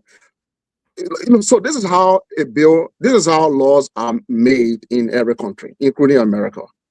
Liberia is an exception. So a citizen could write a bill, or an organization could write a bill. You have to find someone in the house, in the lower house or the upper house, to sponsor that bill. Who we found was Senator Joseph K. Jala, or the senior senator of Lofa County. But he told us, and he even helped us finally with certain provision, like the penalty provision. He told me, hey, we cannot have it as a criminal penalty because government will not prosecute itself if they mismanage this money. Why not we make a civil penalty? I said, I agree. He's a veteran, a lawyer. He's been practicing law since in the 80s, you know more than me. I agree. And we teach it. It's there. But he told me we can't, that his committee was not responsible to put a bill on the floor. It has to be a committee responsible for diaspora affairs. And who is the chairman on that? It's Senator Darius DeLong. Senator Abraham Darius DeLong is the chairman for the Senate Caucus Committee on Diaspora Affairs. That's how he submitted the bill to him formally. And we put that in the newspaper everywhere on social media. Then we added Senator DeLong in our chat room. He has been there since November, observing us to make sure we are a reputable organization, whether we actually mean business. He has been in our chat room. So in March, he had a meeting with us, mass meeting. And he promised us he was going to put this bill on the floor. And he did when they returned from recess. Then people start taking the bill, running with it. I said, DeLong had drafted a new bill to tax Liberians. He did not do anything wrong. He was only performing his legislative duty. And we mean well for Liberia, all of us, including you sitting right there. We all mean well for Liberia. Okay, if there are frauds, this is how it works. Now it has had its first reading. That's number one. It's going to have the second reading. Then it will go to committee room. Then public comments. Right now, there's public comments. That what we have right now, these are public comments. In the United States here, what they do here is that after it has gone to committee room, there's a specialized email system. They send to everybody to comment. We know that process. Dr. Gonpu. Yeah. Okay. Thank you, Dr. Jefferson. Thank you for expressing support and being willing to contribute to the research we're doing on remittances. You sound so confident about what could happen if the funds are mismanaged, if the funds are defrauded. Let's take a scenario where, say, for example, this collection goes on and now you have $3 billion sitting in the central bank as a result of this collection. And the government says there is an emergency. We are even consulting you, direct the central bank officials to transmit 50% of that money because of state emergency. What mechanism do you have to prevent such a thing? And what institution do you depend on? You're talking about those people are going to go to jail. What institution do you depend on, given the current Liberian situation, to ensure that such people using some of that money for the state? Because you already announced that, hey, we'll bring this money to develop Liberia. What institution do you have in the Liberian system that we have now to implement not just prosecution, because we know how the whole system works, to ensure that our money will be returned and so forth? And that's why we needed you on board, and we still need you on board to bring your suggestions, right? But before you came, I'm coming. But because you were not in our meeting, let me tell you how we thought. All this idea came about. All these suggestions. As I said, we went to the meeting 6 hours each time for 4 different times, 4 different meetings. It was hectic. Not just one Liberian, over 500 Liberians across the diaspora in that meeting. And we got a record to prove. We got video to show you. People debated this issue just as you're asking this question here, right? So others said we should keep the money in the diaspora. We don't trust the Liberian government. But if you do that, they transfer that money to Liberia to carry on development, you're going to be spending more money. So they say we can't do that. Let's keep the money in Liberia. So some even suggested the African Development Bank. Others said, no, let's carry our money into Liberia. But then where? Some people say LBDR, some people say EcoBank. Argument. And we said, it got to be the central bank, because central bank is a custodian of the 22% of all commercial bank deposit. That means if you save your money with LBDR and when bankrupt, you can only get 22% from the central bank. You can go line up. If you save $1,000 and LBDR went bankrupt, you can go to central bank and get $220. So because of that, we agreed to save our money with the central bank. But this is why we agreed to that. We will even make amendment to the bill, because this other idea came on later on when I appeared on the closing argument. When the guy said, why not we build our own diaspora bank to put this money? But again, let's get started first to start raising this money.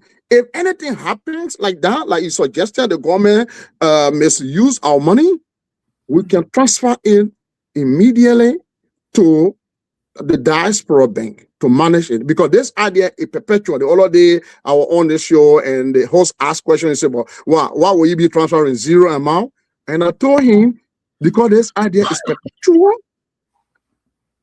we will prosecute that government official, but at the same time we make sure no money will go in the central bank now. It will now go in our diaspora bank. So as I said, laws are not static. Sometimes something happens, we change laws. So if anything happens, we will change the law. We will amend the constitution. We will amend the bill. Yeah, the thing is, why will you be closing the fan after the guinea pig finish eating the rice? Right. So why don't you prevent it instead of wait when it happens before you take it from there? No. So the prevention part here is what we're going to do is that when we start collecting this money, maybe that could be one of our first projects. Let's be our diaspora bank. And that's why we're going to make an amendment in the bill. Yeah, I think when we go to public comment, that if there's any mismanagement, we will transfer our money to our diaspora bank. We're going to make sure to include that in the bill. Yeah, I think the intentions are good. Thank you. We all want to see progress occur in Liberia, but our institutions are really weak. And the structure that has been proposed the burden of the contribution will fall unfairly on low income earners who tend to send money more frequently compared to higher income earners who can afford to just, set up an account in one of the banks there, put $10,000 in, and whenever their relative need any money, they just, direct the bank to give them $50 withdrawing, and then we'll only pay $1. Mm-hmm. Okay, so the distribution, if you implement something like this, will be unfair. And I think that, like Dr. Kennedy said earlier, the global dimension now with respect to remittances is to make it easier for remittances to occur. In fact, some of the papers are even saying that the remittances to Africa, the fees are too high already compared to other parts of the world. And that's one of the reasons why Africa is receiving less of the total global remittances. So the momentum has been towards how do we bring those fees down to even make it zero so more funds can come in. So to this idea, even though the intentions are good, the output that you expect are good, but the process of getting to that output is kind of flawed, and the distribution of the burden is unbalanced, and the institutions are so weak, and even the chairperson who you have, clearly is not you, but he do his job. But look at his own reputation in the whole with respect to fighting for transparency in Liberia. People know he was the light, and now he's in the Senate, and nobody can see anything, right? So Liberians, have caught on to that. So the prospect for the bill as it stands now, and given the structure, doesn't look really good. And I would not support it, in the form that it is in, with respect to imposing that tax. The standard way they're doing this with respect to diaspora contribution is not a tax. So speak to that. Yeah, I told you it's not a tax. That's a matter of label. And whenever government say you have to pay this, you don't have a choice. Most of the time, people consider it to be tax. People who can get into the technical definition, but that's not the issue. The issue here is there's additional fee for bringing money into the country. There's additional fee. And what we want is for more money to come in, not less. And if you add a fee, irrespective of how good an intention is, whether it's going to go help poor people, it's going to go build bridge or whatsoever, once you're adding a fee that people don't have a choice to pay, people will have their own way of interpreting it, whether they call it a fee or tax or whatsoever. The whole thing is an additional fee. You see? So that's just why it is. So that's where it is. I think that Israel is doing some of the same thing with respect to the diaspora. The diaspora has contributed significantly in billions. India has done the same thing. Nigeria has done some of the same thing in relying on their, their diaspora, but they've done it through bonds, like Dr. Johnson said. They've done it through bond. They issue bond to say this bond will go to support this, to raise a certain amount of money to support this. If you have the ability to pay, you invest in this bond, you receive an interest for buying the bond when the bond matures and what have you. That's how they've done it. And then that way, there is no argument. And the way Dualu has approached it, in terms of saying, okay, let's identify people who have the ability and the desire to invest in Liberia. Come to this corporation, buy a share. That's how Dualu has approached it. Mm-hmm. You see? So that way, there's no argument there. Thank you. When you buy shares there, you're doing it at your own risk. You have to do your own vetting and what have you. You see, but the way this one is proposed, it is going through government, a government that has all kinds of trust issues. They're trying to build trust. It might not really fly. Thank you. Let me go to Professor Kennedy. Professor Kennedy, you earlier said it's a bad idea. Now Dr. Yerkesin is here. What do you say? I'm on Eastern time. At 6:42, between 6:42 and 6:43, you made a statement. You said you didn't want this to be a flat tax. You said you didn't want it to be a progressive tax because you wanted it to be a flat tax. So that was what you said, right? So if it's not a tax, you just told Dr. Gonpu that it wasn't a tax. Why did you say you wanted it to be a flat tax? Because that's a nomenclature people are used to. I only bring a nomenclature that you are used to explain. And I went on further to explain it's not a tax because it's not going to find its way in the government budget. It's not a government revenue. And one is not a government revenue, you cannot call it a tax. All right. And going back to what Dr. Johnson said, it's not volunteer. If it's not volunteer because it's a law, then why is it not a tax? You seem to try to have it both ways, because if it is a tax, then it's involuntary. No, because this is the first of the kind in the world. It never happened. We're going to find a nomenclature for it. Okay, let's do it another way. I will leave that because you're saying it's a tax, but you're saying you're only saying it because. To explain to the public, because they are aware of flat tax, they are well regressive, they are well progressive. So they have to find on a little basis. Like right now, if you tell somebody to define GNP and GDP, they will just aggregate, but they will not really explain the detail what I mean by GDP and GNP. So you got to go elementary, right? To explain to the public to understand. That's the point. No, because what you're saying, and you want to pass it into law, you can say, oh, because people understand it if you say it was a tax. That makes no sense. So he said, not to hush you down. He said, that there should be progressive tax system instead of flat tax system. That's what he said. I mean, it's going to be regressive. That's what he said. So I came to explain based on what he was saying. I had listened to this program before I came on. I've been on ever since. More than 20 minutes I was listening before they brought me on. So I listened to everything. I even watched the presentation, everything. So I want to respond to his earlier explanation.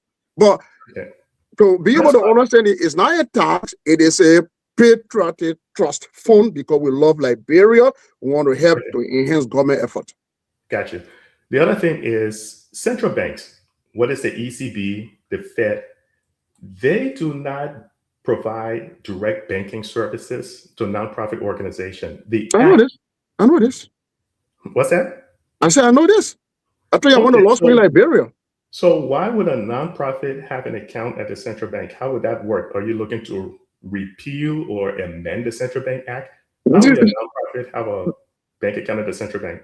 The central bank is a bank of all banks. That's the first thing you should know. It's a bank of all banks. What does that mean? It's a bank for all commercial banks. It provides moral suasion for the commercial banks. That's why it does. It provides reserve for foreign. It provides foreign reserve. Right there where we hold our foreign reserve. Since this money is coming from the diaspora, they will open an escrow account there. Not ready as a processing bank. They are not a processing bank. We're opening an escrow account there to put our money. That's not what the central bank does. You cannot do that. Why you can? Why you didn't read? They didn't read your height. They didn't read your height. You didn't read your height. Go read your height. They didn't read your height and say we can do it. Even I remember when. No. Did you read their height? That's what I'm asking. Did you read their height and say we can do it? You didn't read their height in one minute statement. Let me answer your question. When Dr. Jones was trying to give money to market women out there, I was one of the people that stood up and explained that the central bank law wasn't meant to do that. Central banks are the banker's bank. They're the custodian for the government. They do not provide direct services to nonprofit organizations. Did I read the Central Bank Act? They are not providing. I eat that thing for breakfast. Okay, so unless you intend to amend that, but that's neither here nor there. Here's the last one I want to ask you real quick. When people are looking to help their country develop based on what you guys are trying to achieve, they invest in debt. What that means is, for example, the US has treasury bills, treasury bonds, notes, and a whole bunch of other things they use. They even have Patriot bonds. They even have savings bonds. All these tools and financial instruments they use to help develop their country.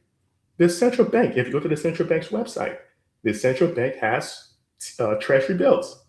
They have 3-month bills, they have 90-day bills. So if Liberians wants to invest and help develop the country, they can purchase central bank bills. The difference between that is the central bank bills are backed by the full-fledged of the government of Liberia. So if for whatever reason they were to default, the government of Liberia would still be able to make that payment. And the reason why people try to use some of these bonds is because they are insured. They're actually insured. The money that you get from people like the World Bank, they issue debt securities. They have a QSIP, a 9-digit QSIP. It starts with 45906. They're also known as the International Bank for Reconstruction and Development. They issue bonds. That's how these underdeveloped countries get some of the monies they're looking for to help develop, because they issue bonds. All of these countries use financial instruments. What you guys are talking about, like I said, you either haven't done the research, you don't understand what you guys are doing. That's not true. Importantly, it's going to lead to the direct opposite of what you're trying to accomplish, because people will find alternative means to get money to Liberia, and the Liberian government is going to see less in terms of remittance tax to collect. So 3 questions I asked you, you couldn't answer it. You said it's a tax, it's not a tax. Oh, I'm using tax because that's what people understand. The Central Bank Act doesn't allow nonprofit institutions to open up bank accounts. Then you're saying, oh, you guys talk about using the AFDP. These supranationals, the African Development Bank, Asian Development Bank, Central Bank, all of these supranational, World Bank, these are supranationals. They do not hold accounts for individuals or nonprofit organizations. So I totally see what you guys are trying to do, but that's not the way to go about doing it. Okay, fine. Okay, thank you. If I may respond. You see, there's a reason, I am not saying that to downplay anybody. I just want to make an analysis. People go to school, you got the high school, you got BSc, you got master level. And some people go to the doctorate level. Because at the master level, you are reading people theories. At the doctorate level, they want you to make your own theory. So all what you have been analyzing here, those are people theories. Stop 1 second. No, I come in. No, listen. You were talking out quiet. You were talking out quiet. You were talking out quiet. It's my time. You haven't given me my time. You were talking out quiet. No. You were making statements and they now respond. You gave me a chance to make my analysis. No, you gotta give me a chance to make my analysis. Go ahead. Larry, let him finish. Yes. So you are reading people theories. Now we are building theory. We are building a theory. We're not looking at some other theory. We are building a theory. Right? If that works, you know what's going to happen? Or we model after what we have done. That's what we are doing. We are building a theory. Right? You may say, oh, because it has not happened in the past. I agree. It may not have happened. Like this idea has never happened in the whole world. It's the first of the kind. It's like you read your dissertation. It has to be original. So this is original. Thank you. Thank you. Let me announce if you want to join the conversation.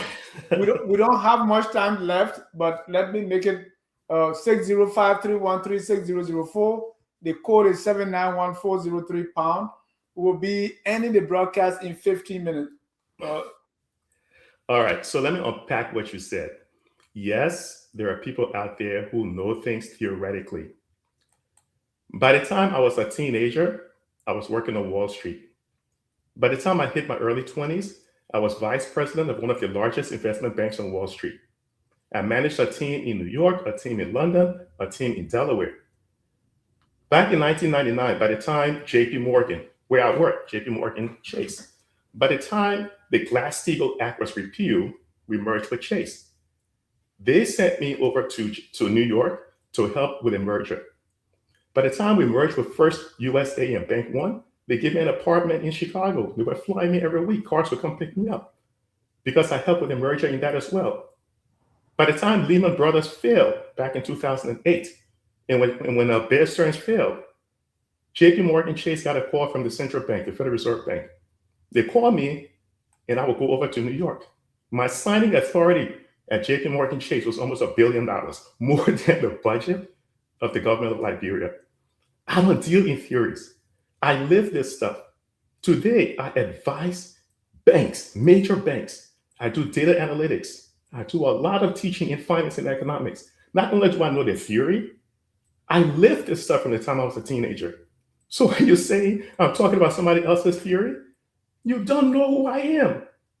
You don't know who I am. I don't live this theory. I live this stuff. I've been there when JP Morgan, before it became Morgan Guaranteed Trust, before they became Bear Stearns, before But you didn't read Central Bank Act. You didn't read Central Bank Act when you start making statements. You did not read the Act. Central Bank Act. Why? Because I was doing a whole lot of in-depth research to see how I can actually change the dynamics of the central bank. So I don't just do theory. I do practicality. That's what I'm saying, you guys. So we are doing too. So you see what we're doing too? We are very practical. And we're building theory too. We are very practical. We're building theory that others will copy after all around the world. Okay, I'm not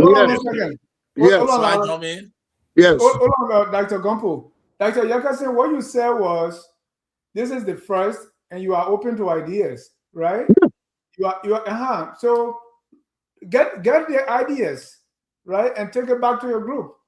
Yeah, I agree. I will be listening to the idea, but what I'm saying is that the thing is that bonds are this. We know those things. Those are things that will be done later, right? We know those have worked in other countries. We can sell bonds to people. We agree. We know all this. That's not what we're going through. We try to build a new theory, right? Because you see what happened in Ethiopia. They asked their diaspora to contribute towards the dime. They did, and they built it, and that ended. That's a very good idea too. But what we are saying is, I want to build something that is perpetual. That has never happened in the whole world. Like a panelists, they had their presentation. They say it will come a time where the remittance is going to scale down because what? Aging population. Our case, the third generation, we now want to send money to Liberia. So this is now to do this. Let's put the infrastructure there, so the third generation will only be going to Liberia for two reasons. If we don't do it right now, it's not going to happen. Thank you, Dr. Yakasin. So I think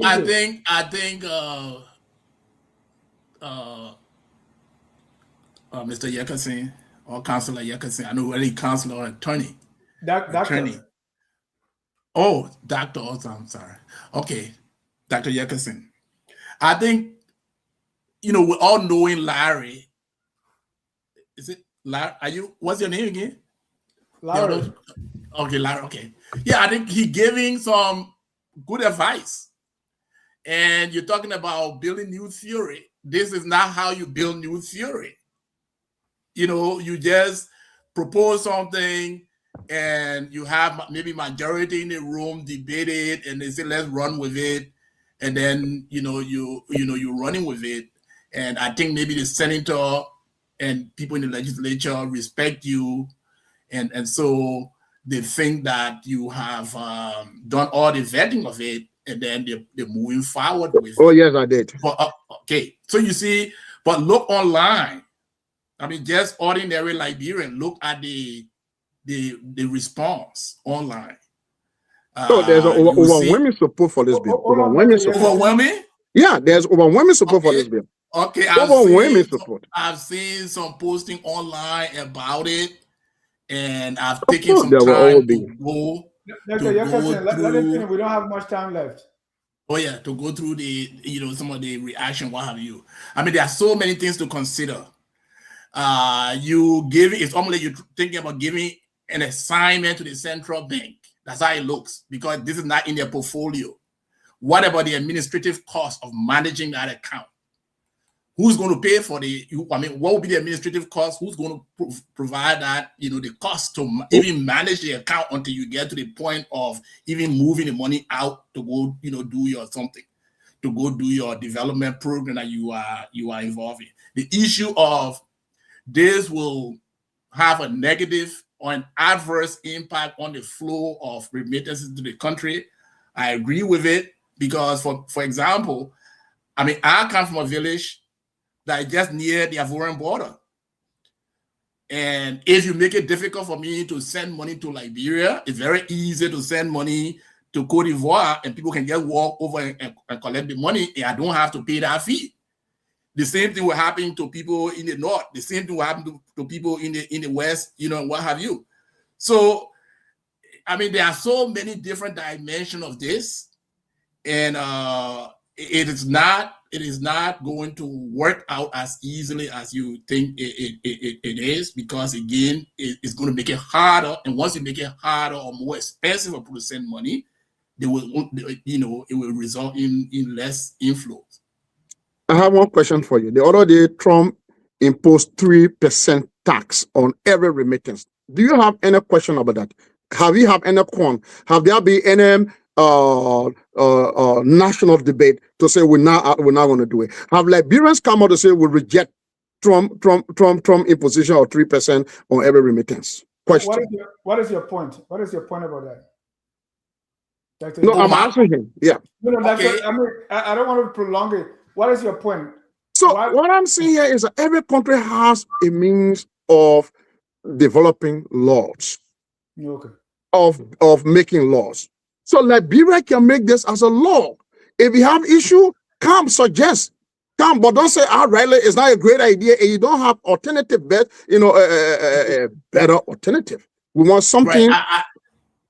Yeah, law is your specialty area, but you have to also consider the fact that law is supposed to be responding to the needs of people.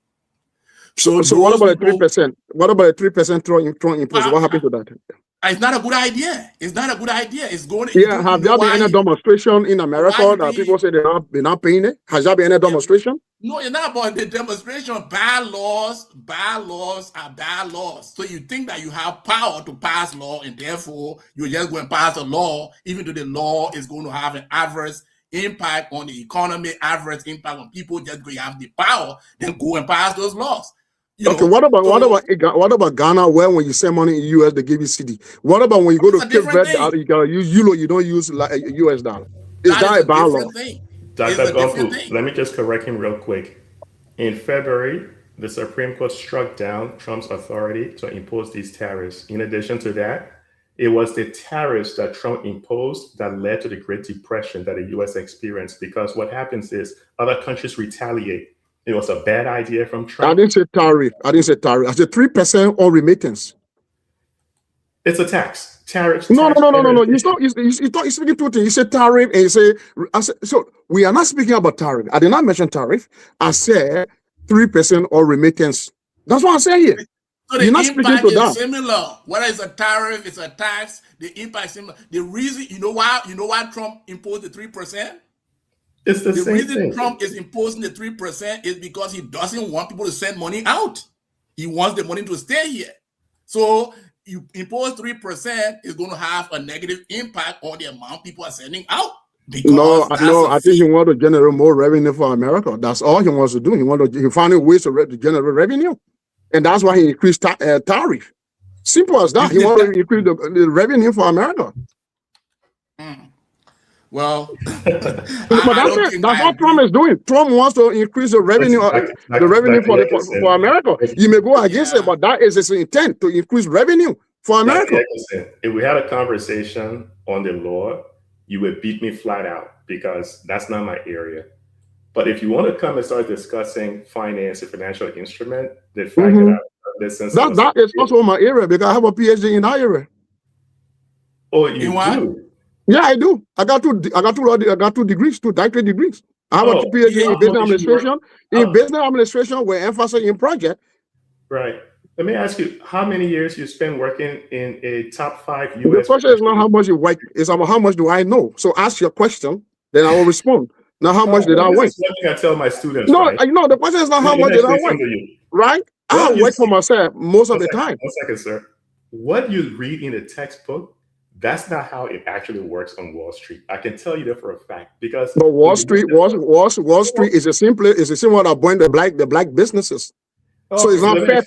Yeah, Wall Street is an issue too. Wall Street, you cannot use Wall Street as a benchmark because they're too fraud. I know the whole story. I know about the whole Wall Street. I read about the whole Wall Street. We're kind of digressing. We're digressing. We're not digressing. You want to say something, I want to respond to it.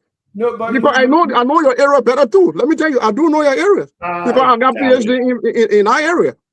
I doubt it. That's fine. You like it, you can go down. Anything you want to down, go do your own research. I will submit. I do not know the law. Thank you. That's good because you get heard about the bill. You saw me, so you just want to say something. No. But when we come to abortion, right? But will you agree that there can be bad laws? Of course, yeah, there can be. I do agree. I told you this. But I said laws are not static, right? The Roe versus Wade was repealed. We're saying that The Jim Crow law was repealed, right? Jim Crow law was repealed. Roe versus Wade was repealed. So if this is a bad law, we can repeal it in the future. No, we don't have to pass it. We don't have to pass it when we know. Because it's not a bad law. It's not bad right now. It's great. That's why we want your idea how to fix it. That's why this is going through public comments right now, right? From there, we'll go to hearing. And if there is no issue to amend it, it will pass into law. And then it will send to the lower house. If the lower house sees fit to, they will pass it also into law, and the president will sign it. I don't think it's going to pass. I don't think it will Thank you. pass. Okay. Let me wrap up, Dennis. I want to say something real quick. 60 seconds to touch on what Professor Johnson Is there a call? We got one call. After the call, I'm going to get your closing comments. I don't want us to go too long. Call out your name and where you calling from.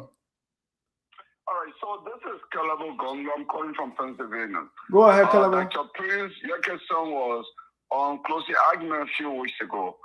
And I expressed my opinion, my view. But I'd like to ask you a question, maybe just two questions tonight. One, can you please confirm, was it president or someone here of the Bani Association and the same idea that he's pushing as a national endeavor now, that he also pushed the same idea through the Bani Association a few years ago? And the other comment I want you to also clarify or maybe comment on is this bill intent? Is it the Diaspora group? Here's group. Are they the driver of the group, or is it a Liberian government initiative? If they are the driver, will you agree with me that they are unelected group of people? They cannot impose their ideas on us because we didn't elect them to represent Diaspora interests. So, I mean, I want you to clarify on this. Whether his group, because it's a membership group, it does. You are to join according to him. When you appear, you are qualified as a Liberian to join. But I choose not to join. Nope. Can his group then impose their proposal on me? That if I send $30 to my sister in Ethiopia, my sister has to pay that. No, you have to pay. She has to experience that. No, but she has to have that. So I have to pay in the U.S. Right. If you send, I think that he's going to open himself to lawsuit in the U.S. because as an American resident and a citizen, I have the right now to maybe pursue all action. I didn't elect him. He cannot impose unjust fine on me. I consider that as a fine. He might run himself into trouble. And Kalabo, according to the constitution of the DLDI, you are already a member. No, you can't ascribe membership to me because just because I'm a Liberian. Yeah, all right. Let's listen to Dr. Yakerson. Dr. Yakerson, first of all, you started with the Bandi Association, and now the task. Yeah, I don't know why he is. Why really he tend to get from that. I am a member of the Bani Liners, Association of Bani Liners in the Americas. That is a community organization. I am just a member of the organization. We had our first successful convention. It was great. We bought an ambulance and he sent to Kolahon. He said the same. He said you used it. This same idea was tested there and it didn't work. Is that what you? No, I never tested this idea there. Nope, we never ever. Nope, this idea tested for what? To do what with it there. This is about Liberia. How do I go test a in Bandi Association? No, I want to share it with members in the Bandi Association and the body idea. If I want to open the group, they all came and join it, and the body idea.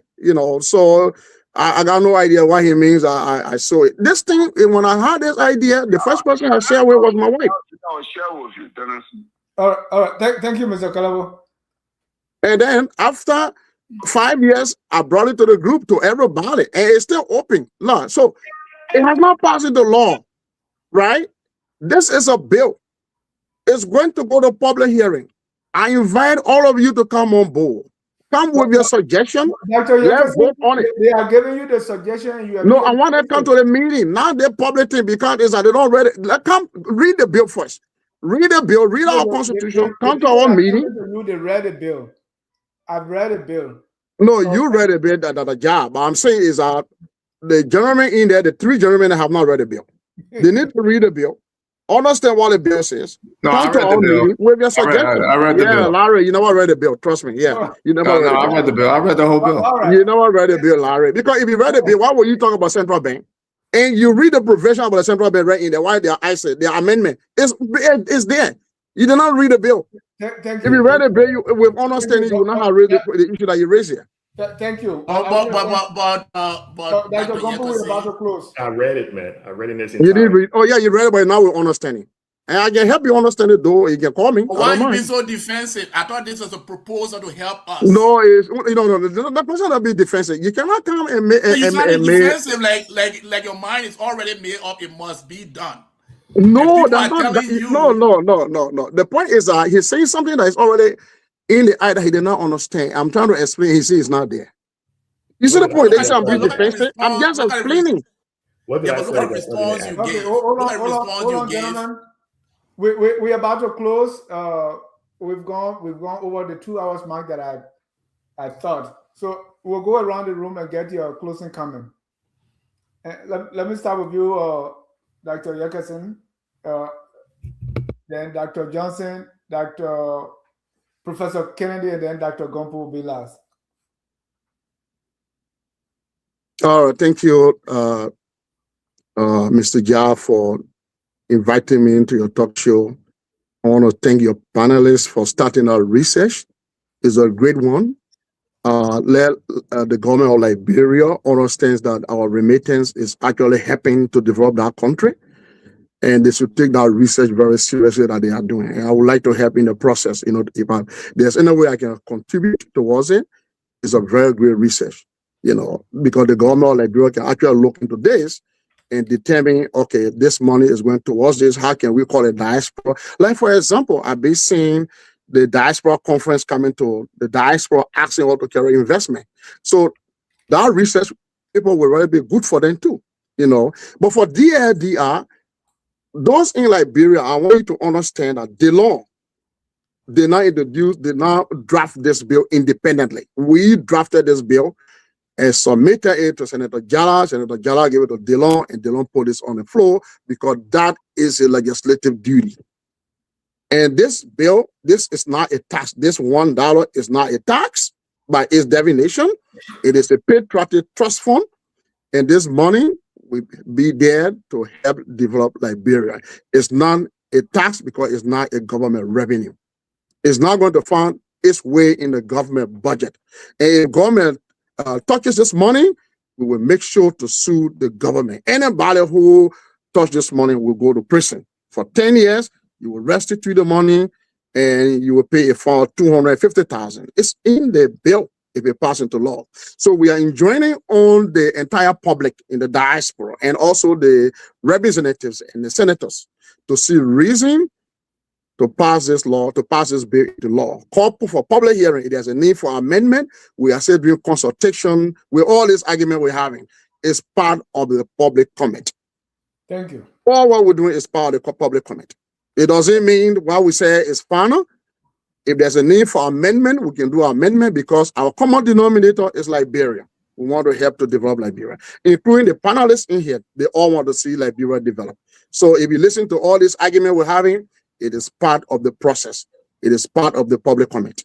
Thank you. I appreciate it. Thank you. Dr. Johnson, you're closing. Okay, again, I want to thank the audience for focus on Liberia and thank the hosts for inviting us and all the panelists. Very good debate. This is a very good. And again, I just want to encourage people to participate with our survey. All those out there, send your information to Focus on Liberia and Dennis Jha, and so that you can participate and we can help. And again, like I stated before, it's just my preference. I like bonds. I mean, I like development through bonds. I like competitive commercial bank, investment bonds. I mean, maybe it's a bias, maybe again, but that's why I like in terms of development, personally. Thank you, Larry. Please don't talk about the go ahead. I think one of the audience members said. Larry is my friend. We're talking from here. Yeah, I think one of the audience members said it best. I think Doc Yek is saying you shouldn't be too hostile, because if you're trying to have people buy in, you got to be more receptive. But I say a couple of things. You guys need to be very careful, because the financial sector is one of the most heavily regulated sectors. Even as a nonprofit, you got to be careful when you have a 501c3 operating as a nonprofit and then get involved in something like this. You need to be careful with that. When you're moving money across the U.S. using the U.S. banking system, you have to be mindful of the Bank Secrecy Act. You have to be mindful of OFAC, the Office of Foreign Asset Controls. These are all things you need to be careful of, especially after the Patriot Act based on 9/11. You need to be careful when you're moving money to Africa. There's a reason why when someone is sending money to places like Nigeria, Liberia, we in the banking sector used to be extremely mindful. You guys need to be careful of that, because a lot of people in the U.S. get hung up based on that. But let me just close on this. Professor Johnson nailed it. If you guys go back and listen to this, what he said early on, I didn't want to kind of tap into that because I really wanted to kind of hear you say a thing. But let me tell you what he said, that you guys need to reframe this entire thing and follow to what Professor Johnson said, because I'm a banker, I'm a financer. That's all I know. What he said is how you guys need to do it. You can connect with the government and tell them you want to do a specific government obligation bond, a revenue bond for a specific project. So when the government now is going to, let's say, build a school, Liberians in the diaspora can voluntarily purchase bond for that project. It is backed by the full-fledged of the Liberian government. The government pays interest to them and they collect on that. Liberia will be more willing to do something like that, because then they don't have to get stuck with US taxes. If they want to build roads, they can issue bonds and have the diaspora invest in those bonds because it's backed by them. But he said it early on. And people don't seem to be listening, but this is something that I wrote a paper about this a long time ago. I sent it to UCID. The Economist read it and he loved it. It was really based on construction. They loved it. We're supposed to build something like that. I met with the CDC guys over at the IMF, not the IMF, or the State Department. We discussed it. But go back and listen to this tape, and listen to what Professor Johnson said, because that's the way to go about doing it. The other way, you guys are going to end up in a lot of financial trouble with the U.S. banking system. You guys should be very, very careful. I've been in the system since 1984 when I was in high school. Turn it back over to you, Brother John. Thank you so much. Thank you to all of the other doctors and panelists online. I think this has been a really healthy discussion. And as we said, this research is ongoing, and I appreciate the support. And clearly, we need to find a way to be more forceful in contributing to the development of our country. We need to find an effective way to do that. And there are so many Liberians who are patriotic and they're willing to take an extra step to contribute. But we have to make it easy for Liberians, and we also have to make it easy for remittances to continue to flow so that we have more remittances coming in. And one of the policy ideas that I hope will flow out of our research is for the Liberian government to create an incentive system that will encourage people to bring more of their money into Liberia. And some of the ideas I have is like these remittances that are going to do business. If you're going to do business and you're investing a certain amount in business, government could find a way to even begin to say, okay, if you bring $10,000, we can match it at 50%. We'll give you another 5,000 so that your 10,000 become a 15,000 investment in the country. And government matching can be through land that the government contribute to that person who's bringing the money in or through other means. It will encourage people, it will be an incentive for more funds to come into the country.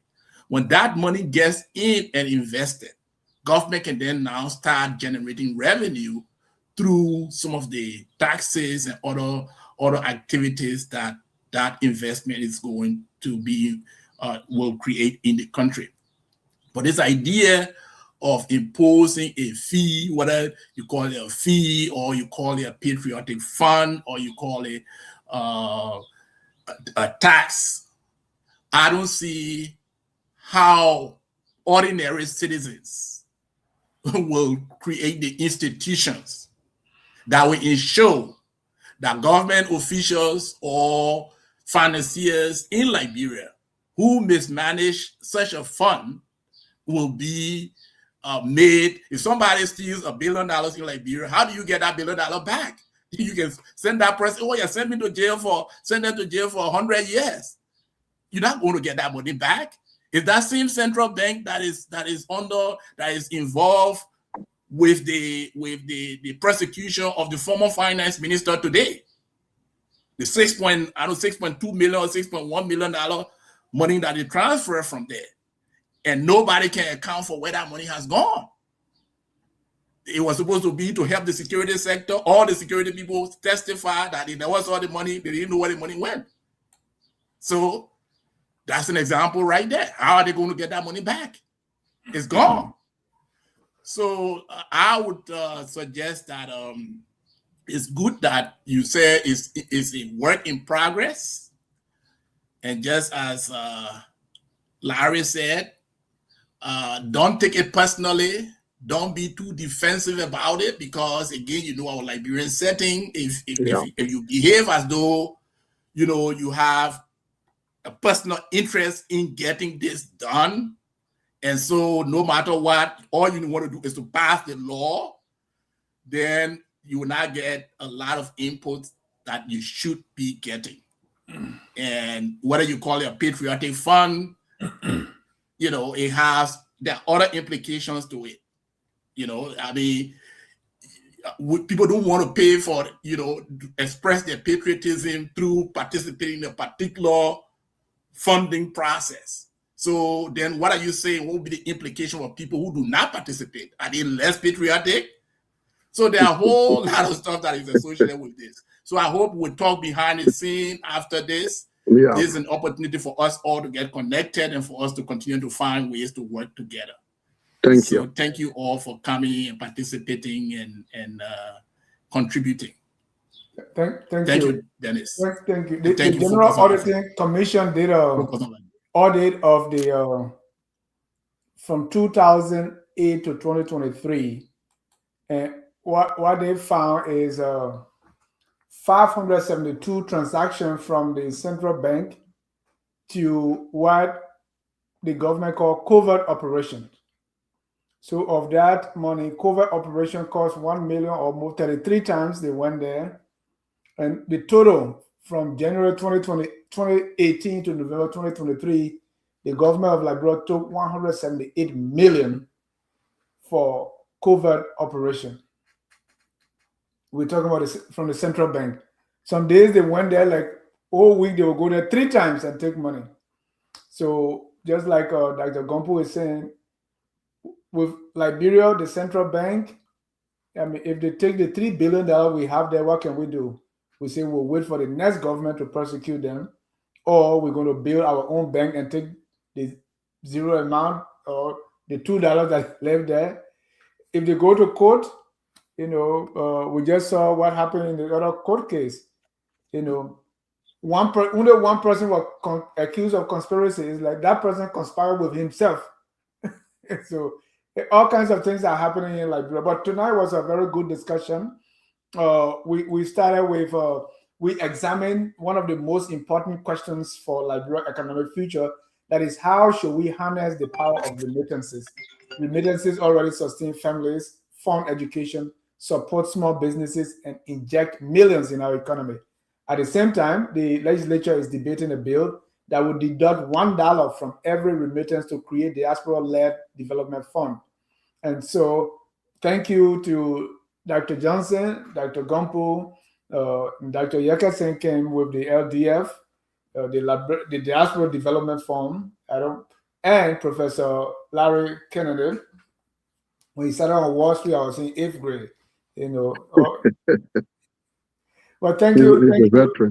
Thank you all for coming. Let's continue the dialogue. That's what Focus on Liberia is here for, to educate, to elevate, and promote all things Liberia. Until then, we close for Great show, Dennis. Great show. Great show. We are all Liberians. Have a good night. We are Liberians. Liberia is our home. Liberian people.